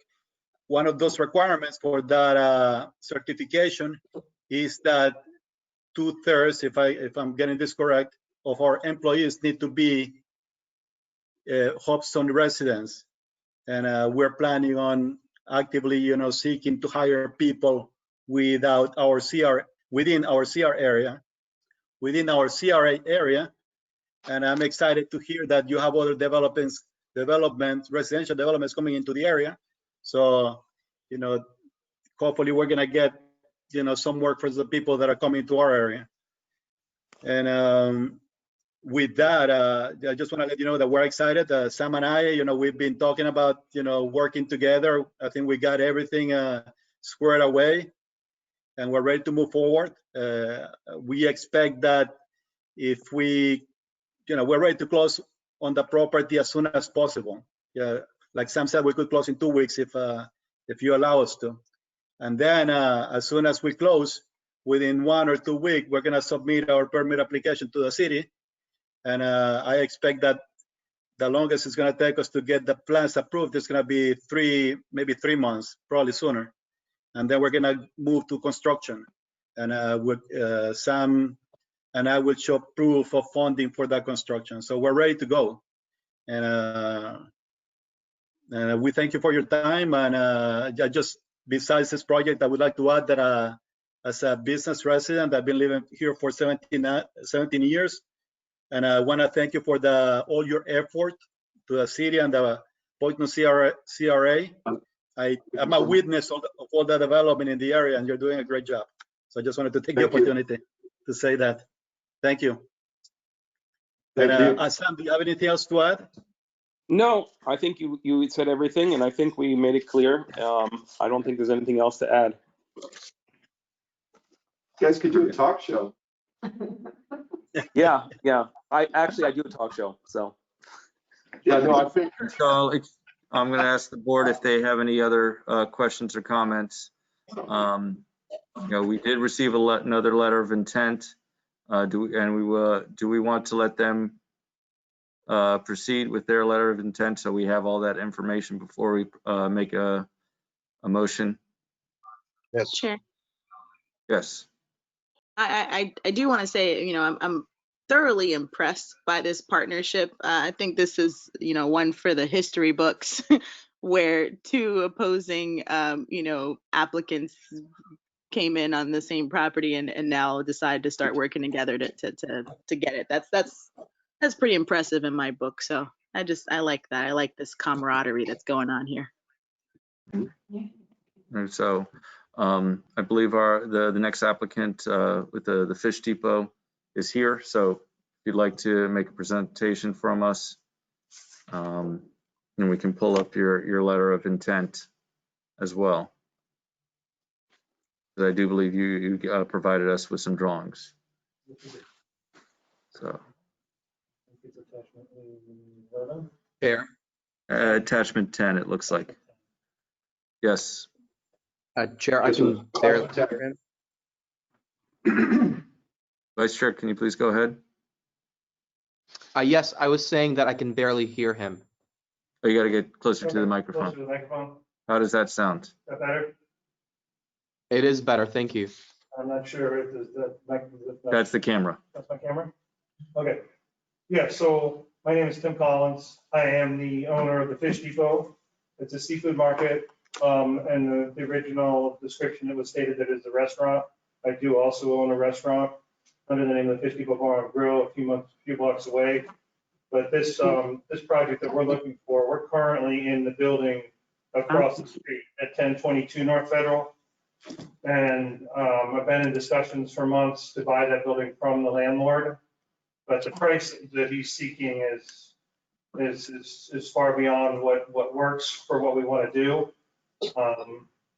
And we've understood to build the property right across the street, our ideal property for what we really want to be we've been looking at it for 7 years.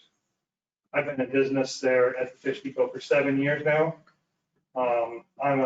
My family's been in this state for well over 100 years. My great grandfather was in commercial fishing in Boynton Beach in the late 1800s. We've been around forever.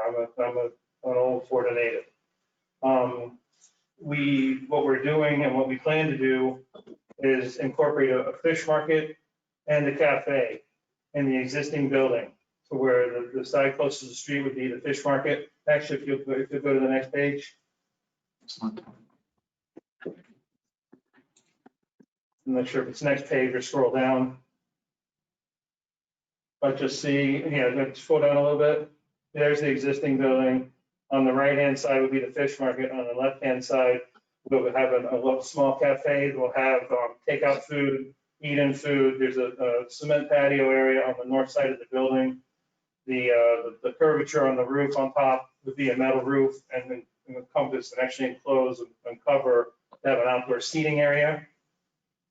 As stated before by one of the other people here in the audience, this is a food desert in this area, and to create a vibrant new property there, everything would be brand new. We'd be installing hurricane windows, doors, and all new equipment inside the building, new roof, and all of it to encompass all of it. The northern piece of property where the flower shop would become our parking lot, which would give us ample parking for the whole thing. And that's where we're looking at what we're doing. We had been in discussions with an SBA lender to purchase our building, and so we just have to readjust some paperwork with our business plan for them. We would have to get appraisals done for the property and close, and we would be rehabbing the existing building. We wouldn't be tearing down, grading property, going through any of that process. As far as when it comes down as a local work, my family, there's 2 different contractors in my family. One's in Broward County. I'd be looking to bring in local plumbing, local electric, local gas, people that are doing business here already in Boynton Beach. We'd also be creating jobs. The fish market alone on the one side would have 5 employees, the minimum. The cafe side would probably have another 5 to 7 employees. So we'd be employing 10 to 15 people. And our timeline, the reason there's no timeline included in my letter of intent was I wasn't sure of the length and the scope of this process and how long it took to get through the process of getting into a negotiation or an agreement to purchase the property. But we need to move quickly. You know, I would love this to be up and running before summer and be in business as fast as we can make this thing happen. You know, we're ready to make it happen. We're basically at the end of our term with our landlord currently at 1022 North Federal. We have an agreement to, you know, we have a good relationship, but we have agreement to, you know, move on quickly. So we will be moving our business from 1022 within the next 6 months anyway. We'd like to keep it as close as possible. Right across the street is most optimum. We don't lose our customer base. And we also, you know, we're serving the community as well with a new restaurant cafe and keep the seafood market intact. It will be, believe me, we're going to build something beautiful and it'll be a vibrant new business. And, you know, all of our customers are not going to have to try and come and find us somewhere else. So that's what we're looking to do. And, you know, we're looking forward to hearing your comments on it. And if anybody has any questions, I'm free to answer whatever you like.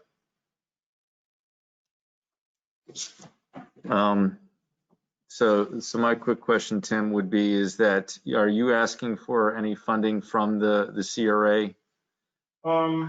The funding we would be looking for is basically just anything that's in the current grant structure, you know, like interior, exterior renovation to aid in our, to aid in some of the costs sharing for that. I think, you know, that would be basically all we're really looking for. And, you know, we're, like you said, we're looking to, you know, way I came up with the amount of money for the building is, first of all, my landlord's asking for $750,000 to $800,000 for the building there. I saw that you paid $170,000 for the floor shop. You had to tear it down and get rid of the building. That had to be, you know, I figured that's $200,000 the city's got invested in that property alone. And if you add the corner property, that's where we came up with, you know, our proposed, you know, estimate of purchasing the actual land with the building with the intent of renovating it for $500,000. And I'll have, you know, we'll have basically a brand new building with a brand new vibrant business in it for what my landlord wants for a building that's, you know, pretty much at the end of its life at 1022. Okay. And so I guess the question is that how quickly can you close with your offer of 500,000? Yeah, that's, well, like I said, I wasn't sure how quick this purchase, how long would it take for us to get into contract for something like that? I mean, I don't know. I mean, it could. What the timeline and the structure is for this process. Well, the aspect of, you know, how long do you need an inspection period? Yeah, I'm probably, yeah, gonna definitely need, it's probably, you know, this, I'm flying by the seat of my pants. We got holidays coming up in 2 weeks. It's probably going to be, I want to say, maybe by the end of January, I would think, depending. And we're probably going to need at least a 15 business days for, you know, to do some due diligence. So you're saying that by probably going to be about 45 days, I would think. So you're saying by the February CRA meeting, you would have either. I'd have a full funding commitment and ready to be closed if we aren't already, ready to close it. Okay. I would be able to give you a full update on the January of where we stand as far as financial commitments and even to the extent if you guys, if my letter of intent is chosen, you know, I'd be over here at Stephen Myatt's office, one of the local architects, and having him getting plans done. I'd be there tomorrow morning. All right. Thank you. Thank you. And does the board have any other questions for this applicant?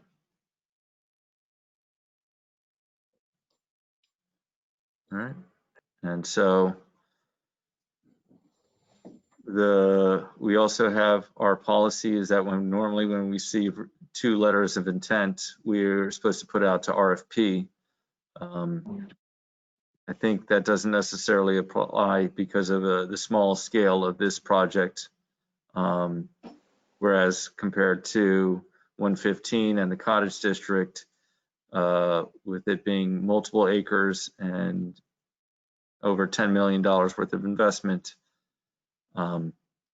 And so we have the two competing offers. You look at the adjacent properties, they're going for 850,000, 1022 it's listed for, and 1017 Caddy Corner is listed for 675,000. And so it's kind of the sense is what is the CRA board more looking for? We have one offer that is substantial cash to purchase the building versus another one that is providing in-kind services and almost 20% of what they're ask of what the other offer is.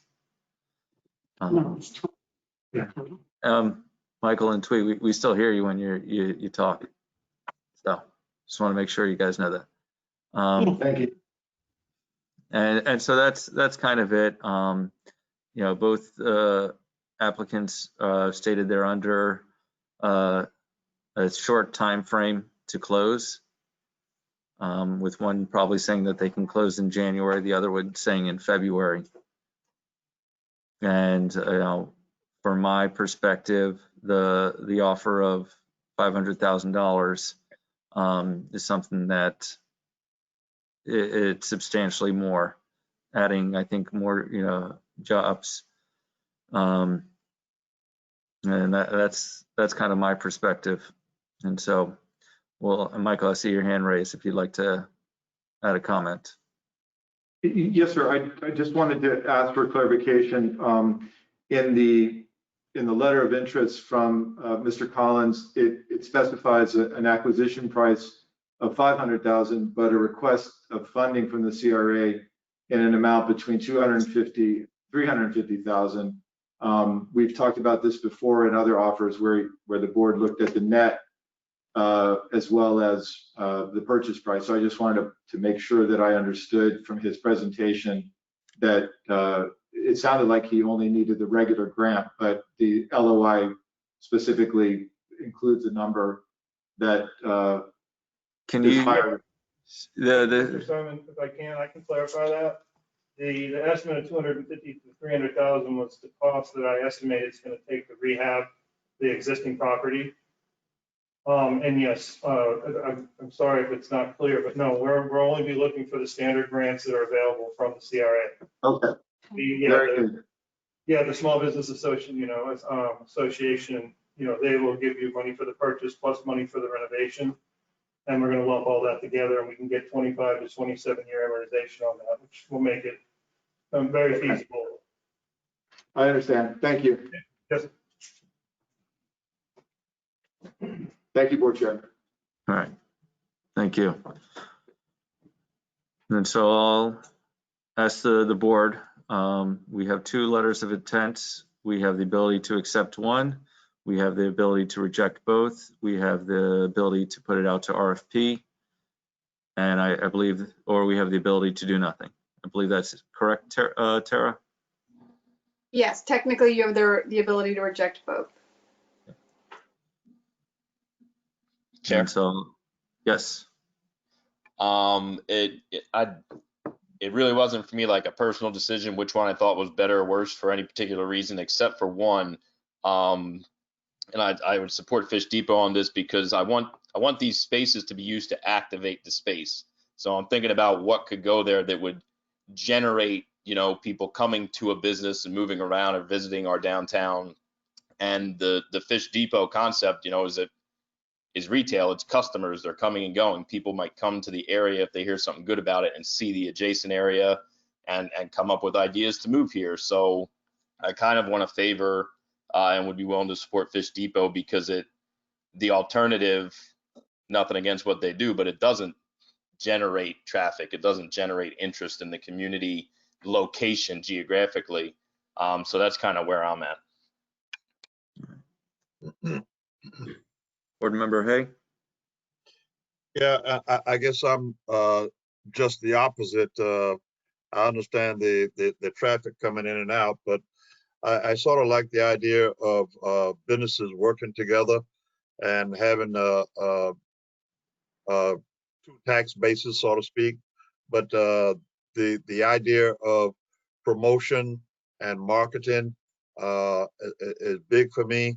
The idea of having a radio station there and office space is attractive to me.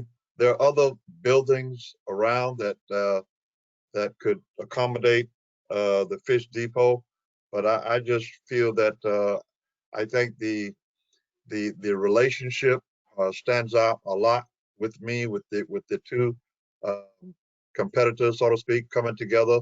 The excitement level is there; they're ready to go, and so I really not very strong on the fish depot, but I'm a little bit stronger on the other one. So my feeling, I'm leaning toward the original LOI that we got with the two businesses coming together. All right. Thank you. Here. Yes, Board Member Romulus.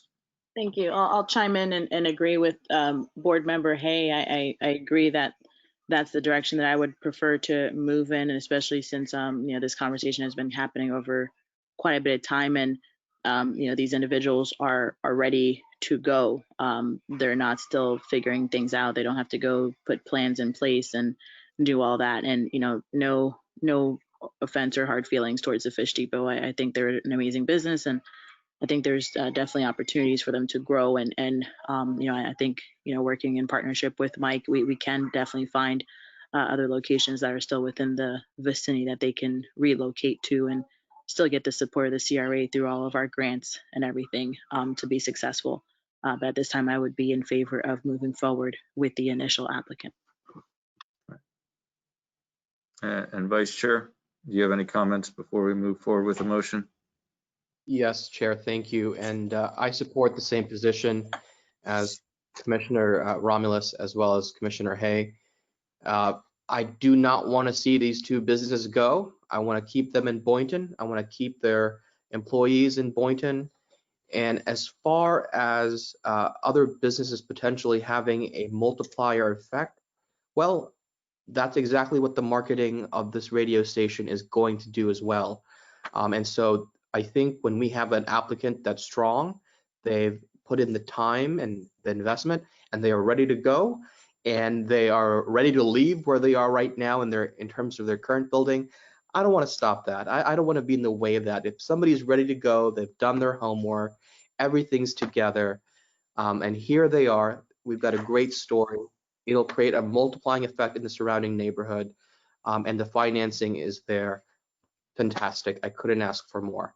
And as Commissioner Romulus said, we will continue to support Fish Depot. We have the grant programs, and I support them as well. But in terms of what's ready right now, clearly the radio station and the engineering group is ready to go. Okay. The issue is that the only thing that I could ask for more is the more of the in-kind services. As I mentioned earlier, the radio station engineering firms offers around $200,000 versus the Fish Depot's $500,000 offer. If we sell it for below the market value, it doesn't set up good future sales. And so I would like an extra $50,000 from each for in-kind services, but I'll ask the majority of their thoughts of requesting more funds for the two parcels of land. Chair. Yes. My only concern with trying to go down this route is what guarantee or what pro forma has Fish Depot shown to show that they have the ability to pay us $500,000 in cash? How do we know that this is not just a something that's being proposed? But from what he's saying, I heard something about SBA and loans and this, that, and the other. So I want to caution us against trying to go down that route of let's get more money out of this other group just because this group promised one thing, but do we know if they can actually deliver? Correct. Both parties have not provided us with the pro forma. They've stated they would if selected. So yeah, I agree with you. Both parties have made promises regarding the amount of money that they can pay. And so that's where we are at. And I understand the board's majority of going with the people that they've dealt with, and they feel that it's people that are working together for the better Boynton Beach. The question is this the best deal for the CRA? And I'd have to say that exploring the Fish Depot's offer, it would be the best deal for the CRA. So that's kind of my makeup. And so if the board's through their motion does not want to request any more from their initial offer, we will go from there.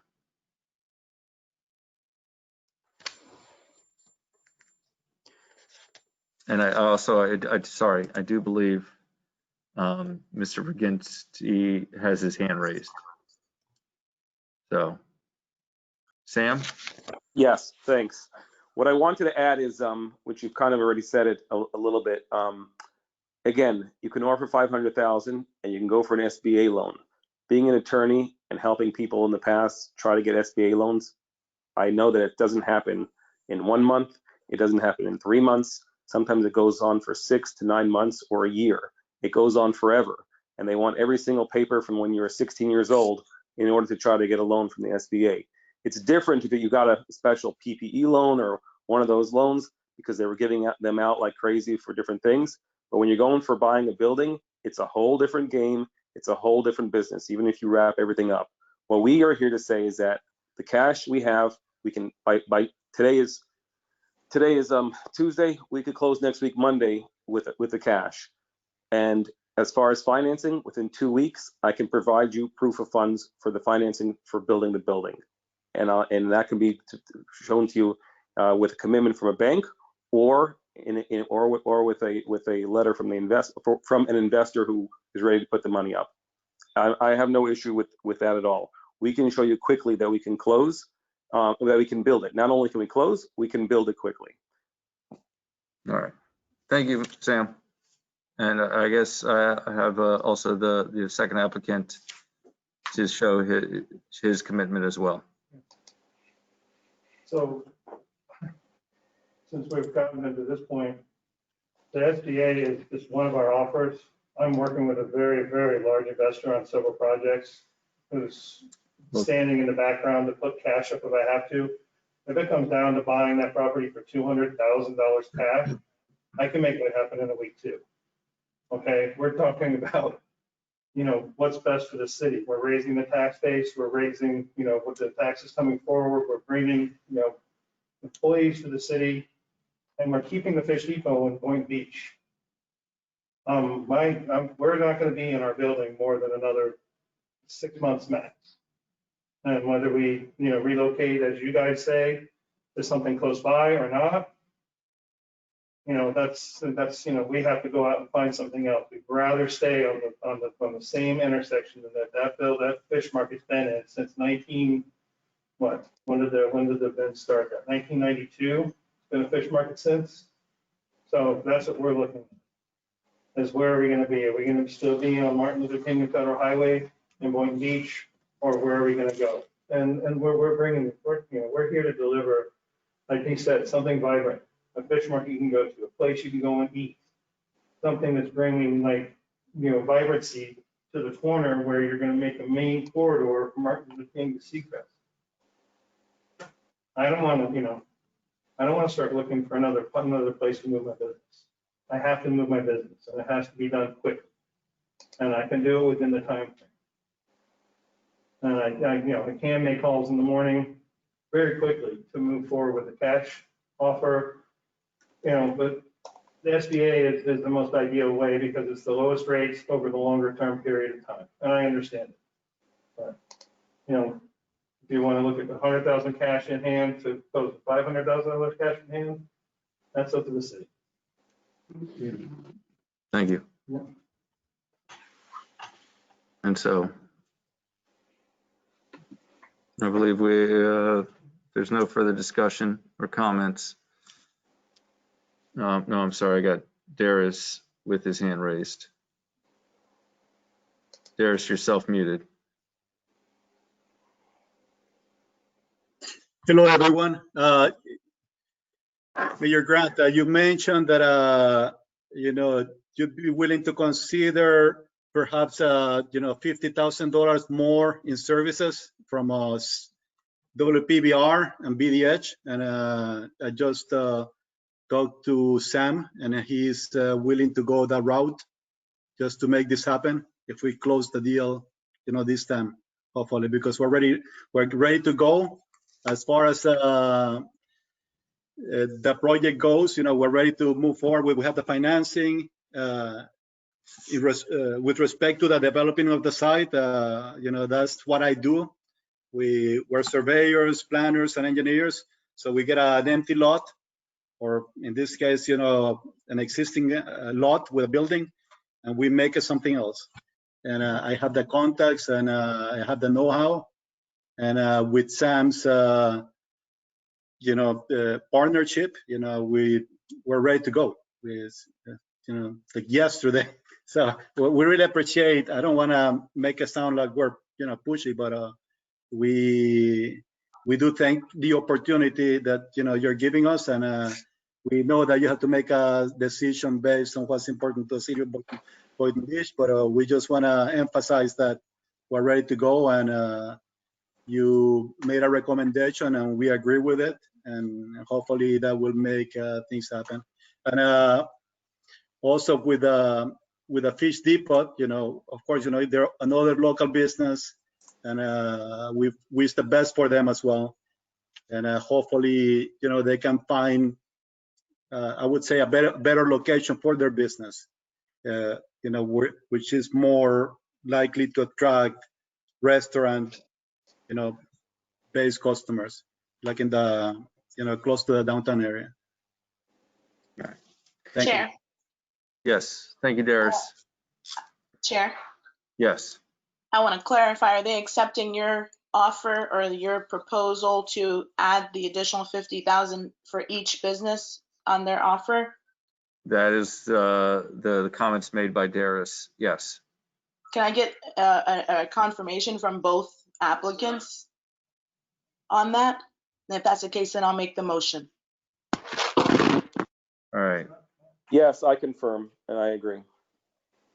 And I make a motion to accept their LOI with the, I believe it would be, I please don't quote me on these numbers, Mike helped me out here, but I believe it would be 100,000 for the in-kind, and then whatever the amount was that they proposed as well for the hard cash, I believe it's 105. It would, no, I was stated an additional. No, I know it's so initially it was 50,000 in kind, now it's going to be 100,000 in kind, correct? Mike, if you'd like to. Yeah, I would prefer, very honestly, board, if you ask clarification from the proposer rather than from ourselves. Yeah, where we have more numbers than you do. Hi, this is Sam. So I'm talking, I think Darius is on also, but yes, we'll increase the services in the amount of 50K each party. So in addition to the 105 cash, instead of additional 50 in services, it'll be additional 100 in services from each side. That's what Services I and advertising. That's what I thought, and I believe that's what I quoted. That's very good. That's what Mr. Darius, I agree. That's what you said is correct, Sam. Okay, that's my motion. Well, I will second that based on that clarification. All right. And is there any further comment from the board? Seeing none, all those in favor state so by saying aye. Aye. Aye. All those opposed? Hearing none, motion passes unanimously. Thank you very much. I really appreciate it. Darius appreciates it, and we won't let you down. You're gonna have a beautiful building, and we'll have a great relationship where all the CRA businesses will be promoted on WPBR, and we'll work in conjunction with Mike and his team to make sure that everybody who comes into the CRA and comes to our radio station will be made to feel very welcome, and they'll be made to understand that there's a huge Haitian population that's out there that can help support their businesses within the CRA district. All right. Thank you. This is Darius. I also want to take the opportunity to thank you. And just likewise, you know, we love Boynton Beach, and I'm looking forward to working with the city or the CRA to, you know, try to help other small businesses that come to our area. Thanks. All right. Moving on to item 15C, purchase and development agreement status on Ocean One Boynton LLC.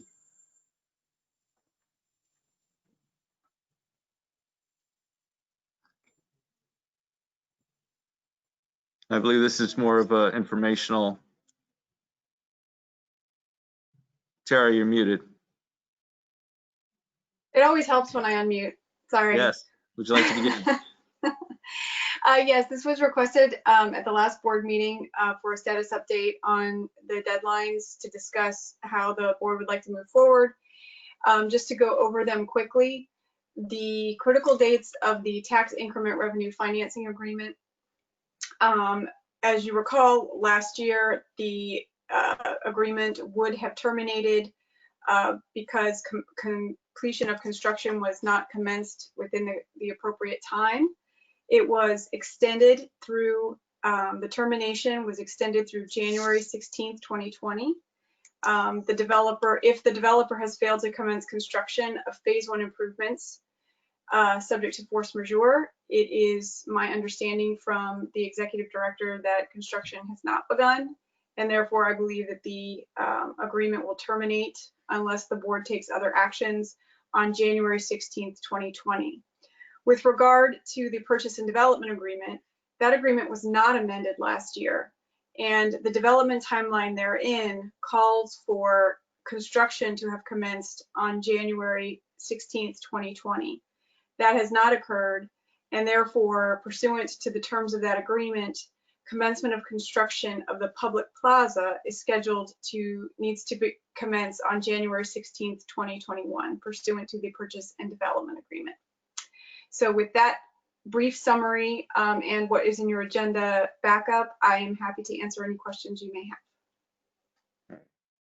have. I believe we spoke about this, but it's the status that if January 17th, the developer does not have a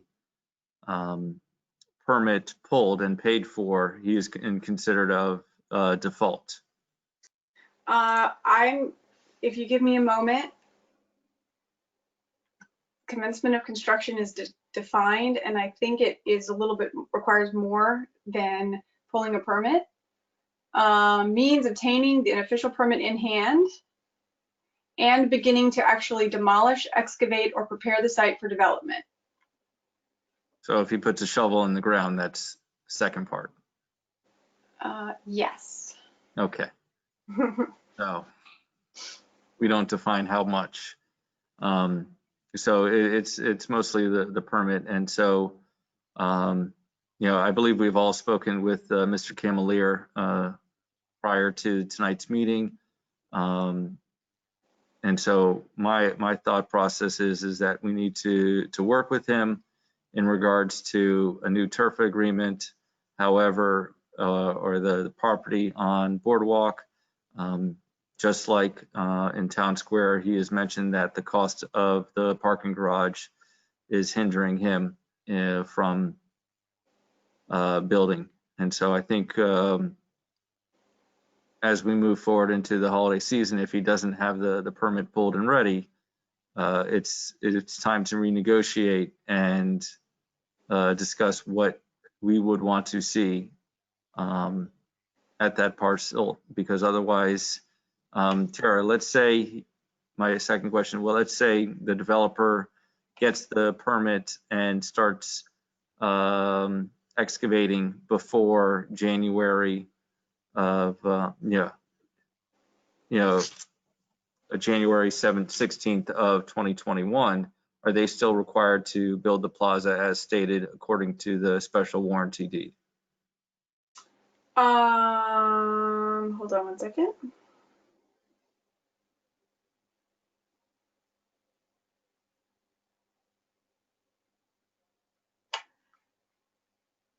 Technically, if they have received a building permit and met the terms and definition of construction, commencement of construction, which I'm going to pull that agreement. Just give me a second to flip to the correct agreement, if you will.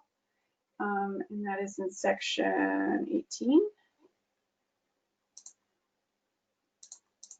That's commencement of construction on the project, correct? Yeah, hold on just one second. The paragraph I'm looking at is 18.2 in the purchase and development agreement. And the exact language reads, the city has approved purchaser site plan. Purchaser agrees to diligently and continuously pursue approval of all other necessary approvals until the first building permit has been issued for the development project. Purchaser agrees to commence construction of the development project within 2 years from the effective date of the tax increment finance agreement attached here too. Once the first building permit is issued, purchaser agrees to diligently and continuously pursue completion of construction. So there is an element of diligently pursue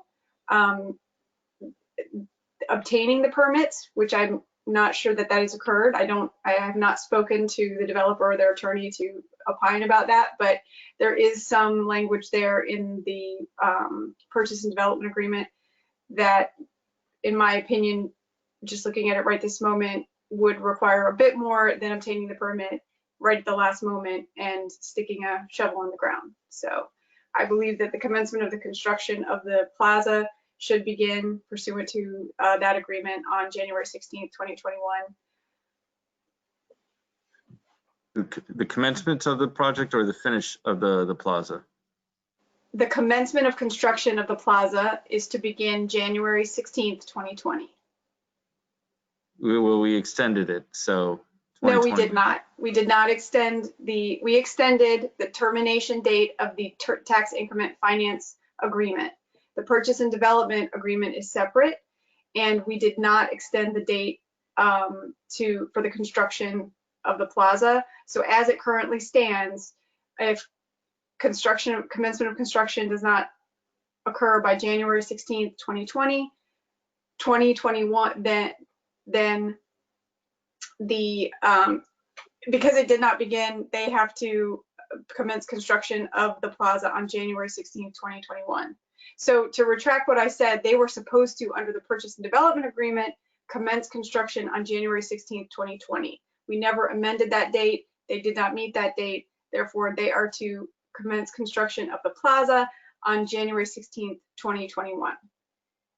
Okay. So pulling a permit and building will not change that fact pursuant to the purchase and development agreement. And so if they do not have the permit pulled for the plaza by January 17th of 2021, are they considered in default of the purchase and sale agreement? Yes, I would argue that would be the case. Okay, that was my original. And so that's, as I mentioned, we don't necessarily want to put in default our partners. So I think the board at the next CRA meeting to hopefully have a discussion with Mr. Camelier to negotiate what we feel is the best interest in Boynton Beach. And so I'd like to request a motion for CRA staff to set up that meeting at our next CRA to discuss what we can do to work together, not just on the One Ocean property, but also the Boardwalk Ice Creamery property to further our partnerships for the future. Board Chair, I don't know that you need a motion. You can, I think, give staff direction to reach out to the developer and their counsel that a discussion is requested at the next board meeting, and if a consensus of the board agrees on that, I think that's sufficient. I don't know that you need a formal motion. Okay. So I would like that consensus then. Chair, Yes. our next meeting in January, what's the date? January 12th. Okay, so, you know, I don't know if what our intent is, but with 4 days, or I guess effectively 5 days before breach, I'm not sure how much we will accomplish at that meeting. So do we not want to have possibly some type of report or something coming to us beforehand from the developer stating what their position is on this property? I feel like. Yes, Board Member Romulus. The aspect of it is that I don't necessarily want to move forward in February with a letter of default, or on the Tuesday meeting, if it doesn't occur, we could give direction to our attorney to issue the letter of default on January 18th. That being said, my goal is to speak with the developer and get a new consensus, because also on January 16th of 2021, the TURFA agreement expires. And so I think we need to talk about either a new TURFA agreement or talk about what to do next, because without that agreement, I don't think we're going to get a project built at that location. So all I'm asking is for directions from to the CRA staff to state that we want to have a renegotiation on the 12th.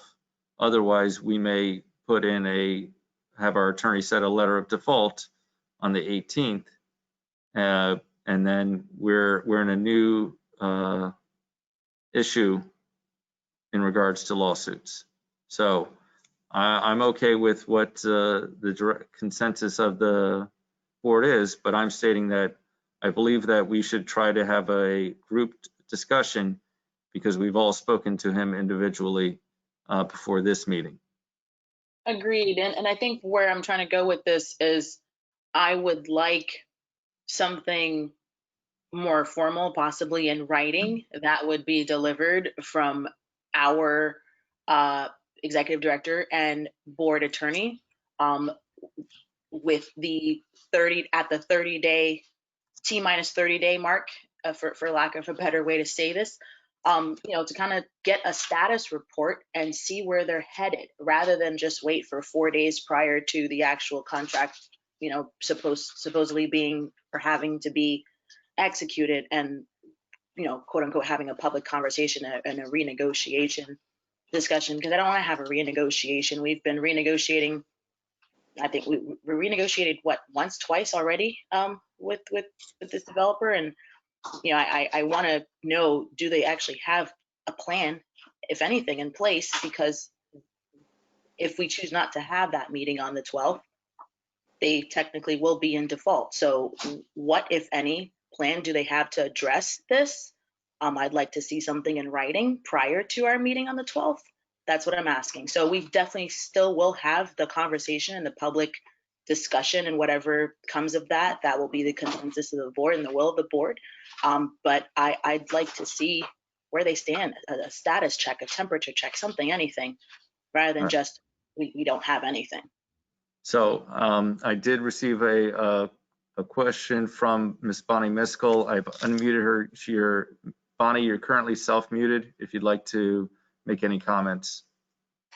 Good evening, Mr. Mayor, members of the board. We're happy to provide you with a report, a status update, if that's what you wish. And we're also happy to meet with your staff to go over, where we are and where we'd like to be, so that by the 12th, when you have your meeting, you'll have something in advance to look at. And hopefully we'll make productive use of that day, if that's helpful. That's what I would like. Thank you. Okay. All right.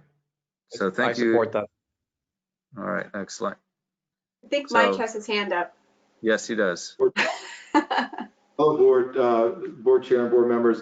The question I had simply was, CRA staff, I don't know if you as individual board members have received notification from the developer that he's requesting an amendment to the purchase and development agreement or an extension of the TURFA. As of the moment, as of this meeting, we don't have a request for those extensions. You're preparing to offer those. So it might be helpful to have something in writing from the developer that he in fact wants those, for the record, that he's requesting those extensions amendments to the documents that you're describing, as well as your own initiation of those amendments or extensions. All right. Mayor, if I may respond. In our status update, we certainly will provide you with a detailed summary of what we're asking for, if that's helpful. So understood, and we'll take care of it. Thank you. All right. Thank you. We look forward to the discussion and coming to a mutual beneficial agreement in the future. Is there any other comments or questions in regards to this agenda item? Seeing none, we'll move on to new business discussion and consideration of a tax deed sale for the vacant lot located at 514 Northwest 11th Avenue. Yes, Board Chair and board members, this is as in the past, this property at 514 Northwest 11th Avenue has been identified by CRA staff as a potential property to acquire for the development of affordable housing, if so acquired during the Palm Beach County tax appraiser tax deed sale. The current tax lien that could be purchased would be for $6,112.96. We have a appraisal done on the property of a $27,000 value. This is a vacant lot. There is no structure on the property. It is in between several other duplexes, and we had some confirmation from Habitat for Humanity, just as one potential affordable housing provider, that the lot is suitable for a single family structure. You'll see on the agenda cover that there are quite a few liens placed on the property by the city of Boynton Beach. You can see in the first lien case 09-1482, this is a substantial amount of a lien that has accumulated because the property had a building and the city demolished the structure. So this is an accumulation of demolition costs plus interest. I have been in conversation with the city manager and Adam Temple of the Community Compliance Department, and a substantial amount of that could be reduced if the CRA or another entity like us were able to purchase it for affordable housing. However, the liens that you'll see in the second bullet, the municipal liens, must be paid in addition to any acquisition costs through the tax deed sale. And those somewhere, just shy of around $10,000 plus whatever acquisition costs if you look at just the tax lien by itself. So we're just, as we have done before, we're looking to seek for board direction on whether or not you'd like to attempt to purchase this property through the tax deed auction, and if so, what amount would you like us to stop the bid process to accomplish that acquisition? What is our current limit with the property appraiser? There's really no limit. I thought we have to put a 5% down of what our max bid. Well, yes, sir. So once you establish what the max bid is, that amount will be given to the property tax system. So what? How much has the CRA? Does the CRA have an account with the property? Yes, sir. Yes, sir. And how much is that account with? How much has the CRA deposited with? About $12,000, which I believe you have to have 5% of the amount. So you're saying 20 times 12,000, so roughly around 240,000 is our max bid? Yes, sir. All right. I don't want to go to the max bid. I would say something around 40 to 50,000. 27,000. Huh? The appraisal is 27,000. I would in no means estimate our asking.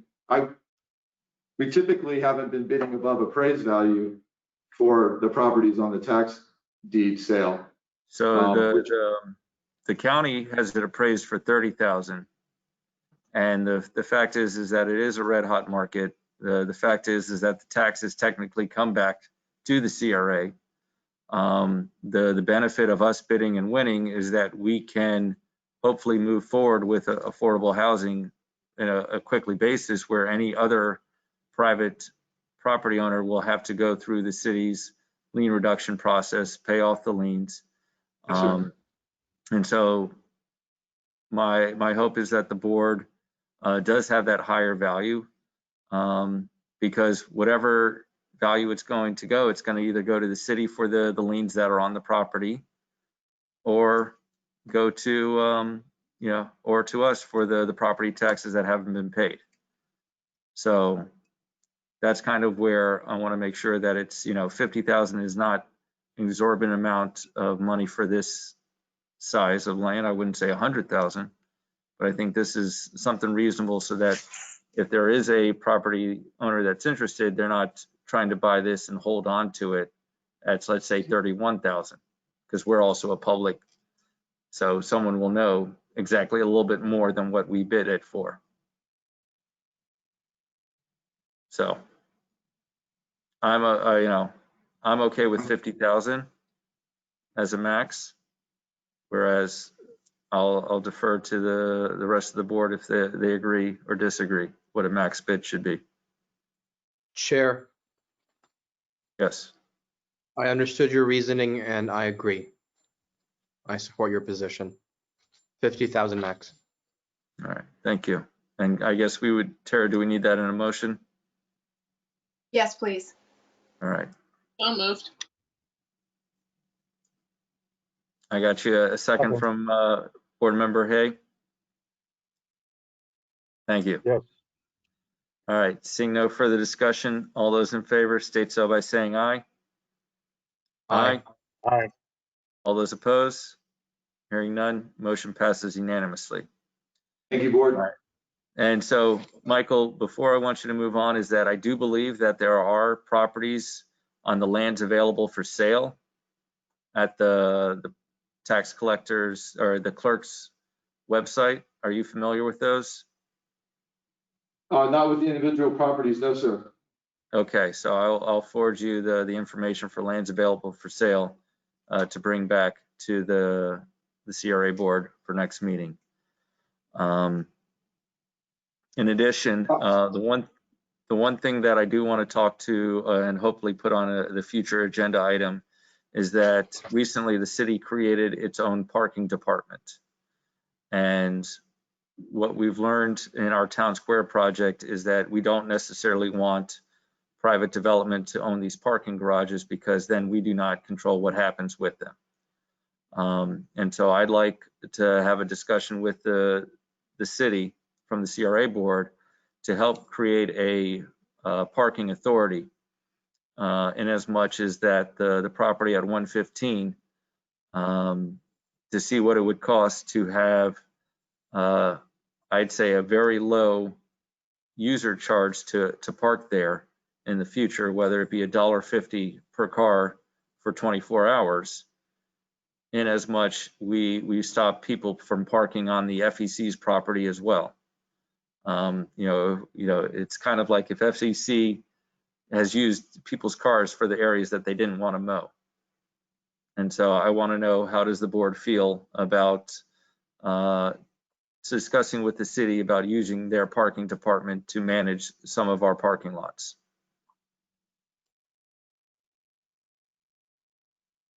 I'm open to the discussion. I'm not exactly sure where you're heading with it, but I'm fine with just having a discussion about it, so that way I can understand more what you're conceptualizing on this. Okay, very simply is that similar to West Palm Beach with their parking authority, in order to help the city generate funds, this is something that I believe through an interlocal agreement, we can partner with the city to create a parking authority through our parking department to help raise funds that can be paid off through a revenue bond for future developments within the CRA to help construction of the mixed-use projects that have not occurred on a mark that require a parking garage. So this is an initial conversation to see legally, are we allowed to have an interlocal agreement with the city to have their parking department charge for on our spaces? Thanks for the clarification. Like I said, I'm definitely open to the conversation. I'd like to understand a bit more about how it would and could work, so we can have the conversation about it for sure. All right. Chair. Yes. Chair, I have numerous questions about this, but we can keep most of those questions when we actually have the discussion. Would this proposal work to also fund other, like, multiple parking garages? Is there? Correct. This would be open to, okay, got it. So the aspect of it is that if we're helping the city generate revenue, we could have a revenue bond. And with a revenue bond, we can bond out and create and have the funds available for the cost and constructions for more revenue through the revenue bond. Okay. I know All right. it's not a fun topic for charging for parking, as we've had free parking for a very long time in the city of Boynton Beach. But this is something that I believe if we do on an incremental level, as the property on 115 that we charge $1 to $1 or $2 to have there, it's something that the city and the CRA can benefit, because we'll help be able to market the location. In addition, it's something that we hopefully maybe create valet parking for certain spots. And I feel that this is something that we want to add to our downtown, because this is something that we would need. If we have too many people coming, we have to do something about parking. We hear you. Let's have the discussion in the future. All right. So I guess, Michael, do you understand the direction? Yes, sir. When the city rolled out their Park Mobile app and their system of charging already, that discussion was almost immediately had with city staff. So this is not difficult to bring back to you. Okay, thank you. Thank you. All right. And so if there's nothing else for future agenda, There is. go ahead. Yeah, I'd like to add a discussion. I briefly sent Mike a message regarding this, but I'd like to add a discussion in the future to discuss just creating some type of program or process that would ensure, or at least create, a priority for individuals that live within Boynton Beach to be able to get access to a lot of these affordable housing units that we're building. I know right now we put a lot of the focus on the developers themselves to do this, but we have no guarantee if they are, and if they are, to what extent. So I'd like to have a discussion and perhaps explore how we can create something that continues to give priority to our Boynton Beach residents, to all these units that we're bringing in. That way, it's them that benefits first, and then other residents, of course, can have access, but we still allow for our own Boynton Beach residents to get first priority. Correct. So basically, Michael, we want to make sure that there's no state or federal funding that we're violating by assisting the city of Boynton Beach residents. Yes, sir. Yeah, and I think, Mike, I was just going to add, I think the way I see it is, we'll of course make sure we don't violate anything, but the way I see it is, especially if there's significant funding coming from the CRA, that should be part of, how we kind of dole out the funds being distributed. Yes, ma'am. I understand, Board Member Ramos. I appreciate where you're coming from. We can look into that or bring that back for board discussion as well. No problem. Yes, thank you. Of course.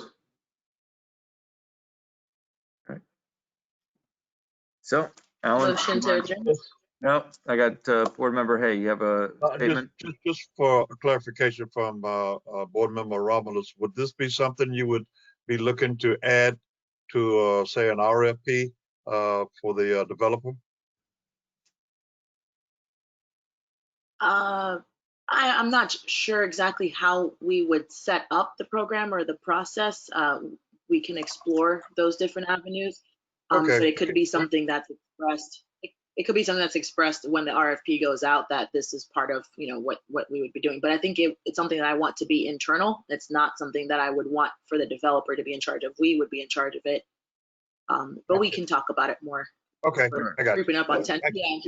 So Board Yeah. Member Romilly, Yes. do you not want this to be part of the cottage district?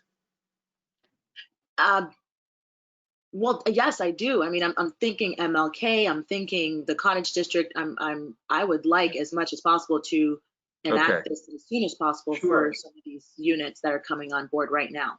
So yeah, the aspect of it, that's what I mentioned. So the cottage district has not received county, state, or federal funding. Right. And so that's why we have a lot more control, whereas Wells Landing LLC is receiving Okay. funding from the state, and they have certain requirements similar to the fact that they could not take applications until 90 days before their expected certificate of occupancy. Right. Okay. Now, I just want to make sure we're not adding any additional requirements after the fact. So we'll have the discussion. Yeah. I think it's you know, we'll talk with you know, the Boynton Beach Sure. Cottage District LLC. You know, as we mentioned, they're probably coming back to us with a revised site plan based upon our recommendations, based upon the conditional purchase of the northern half of the Oyer property. And so that's something that we can talk and discuss with them, especially in regards to the funding that we also may be providing to them. Sounds good. Thank you all. All Very right. good. Thank you. Alan, do you want to give us the closing? Yes, thank you, Board Chair Grant. As a reminder, a recorded version of this session will be posted to the CRA's YouTube channel. Links to that channel are available on the CRA's website at www.boyntonbeachcra.com. This concludes today's meeting. On behalf of Board Chair Stephen Grant, all of our board members, the CRA Director, and CRA staff, thank you for attending tonight's meeting. Be safe and have a great evening. Good night, everyone. Thank you. Thank you very much, Board. Good night. Congratulations. Thank you, Mike. Thank you.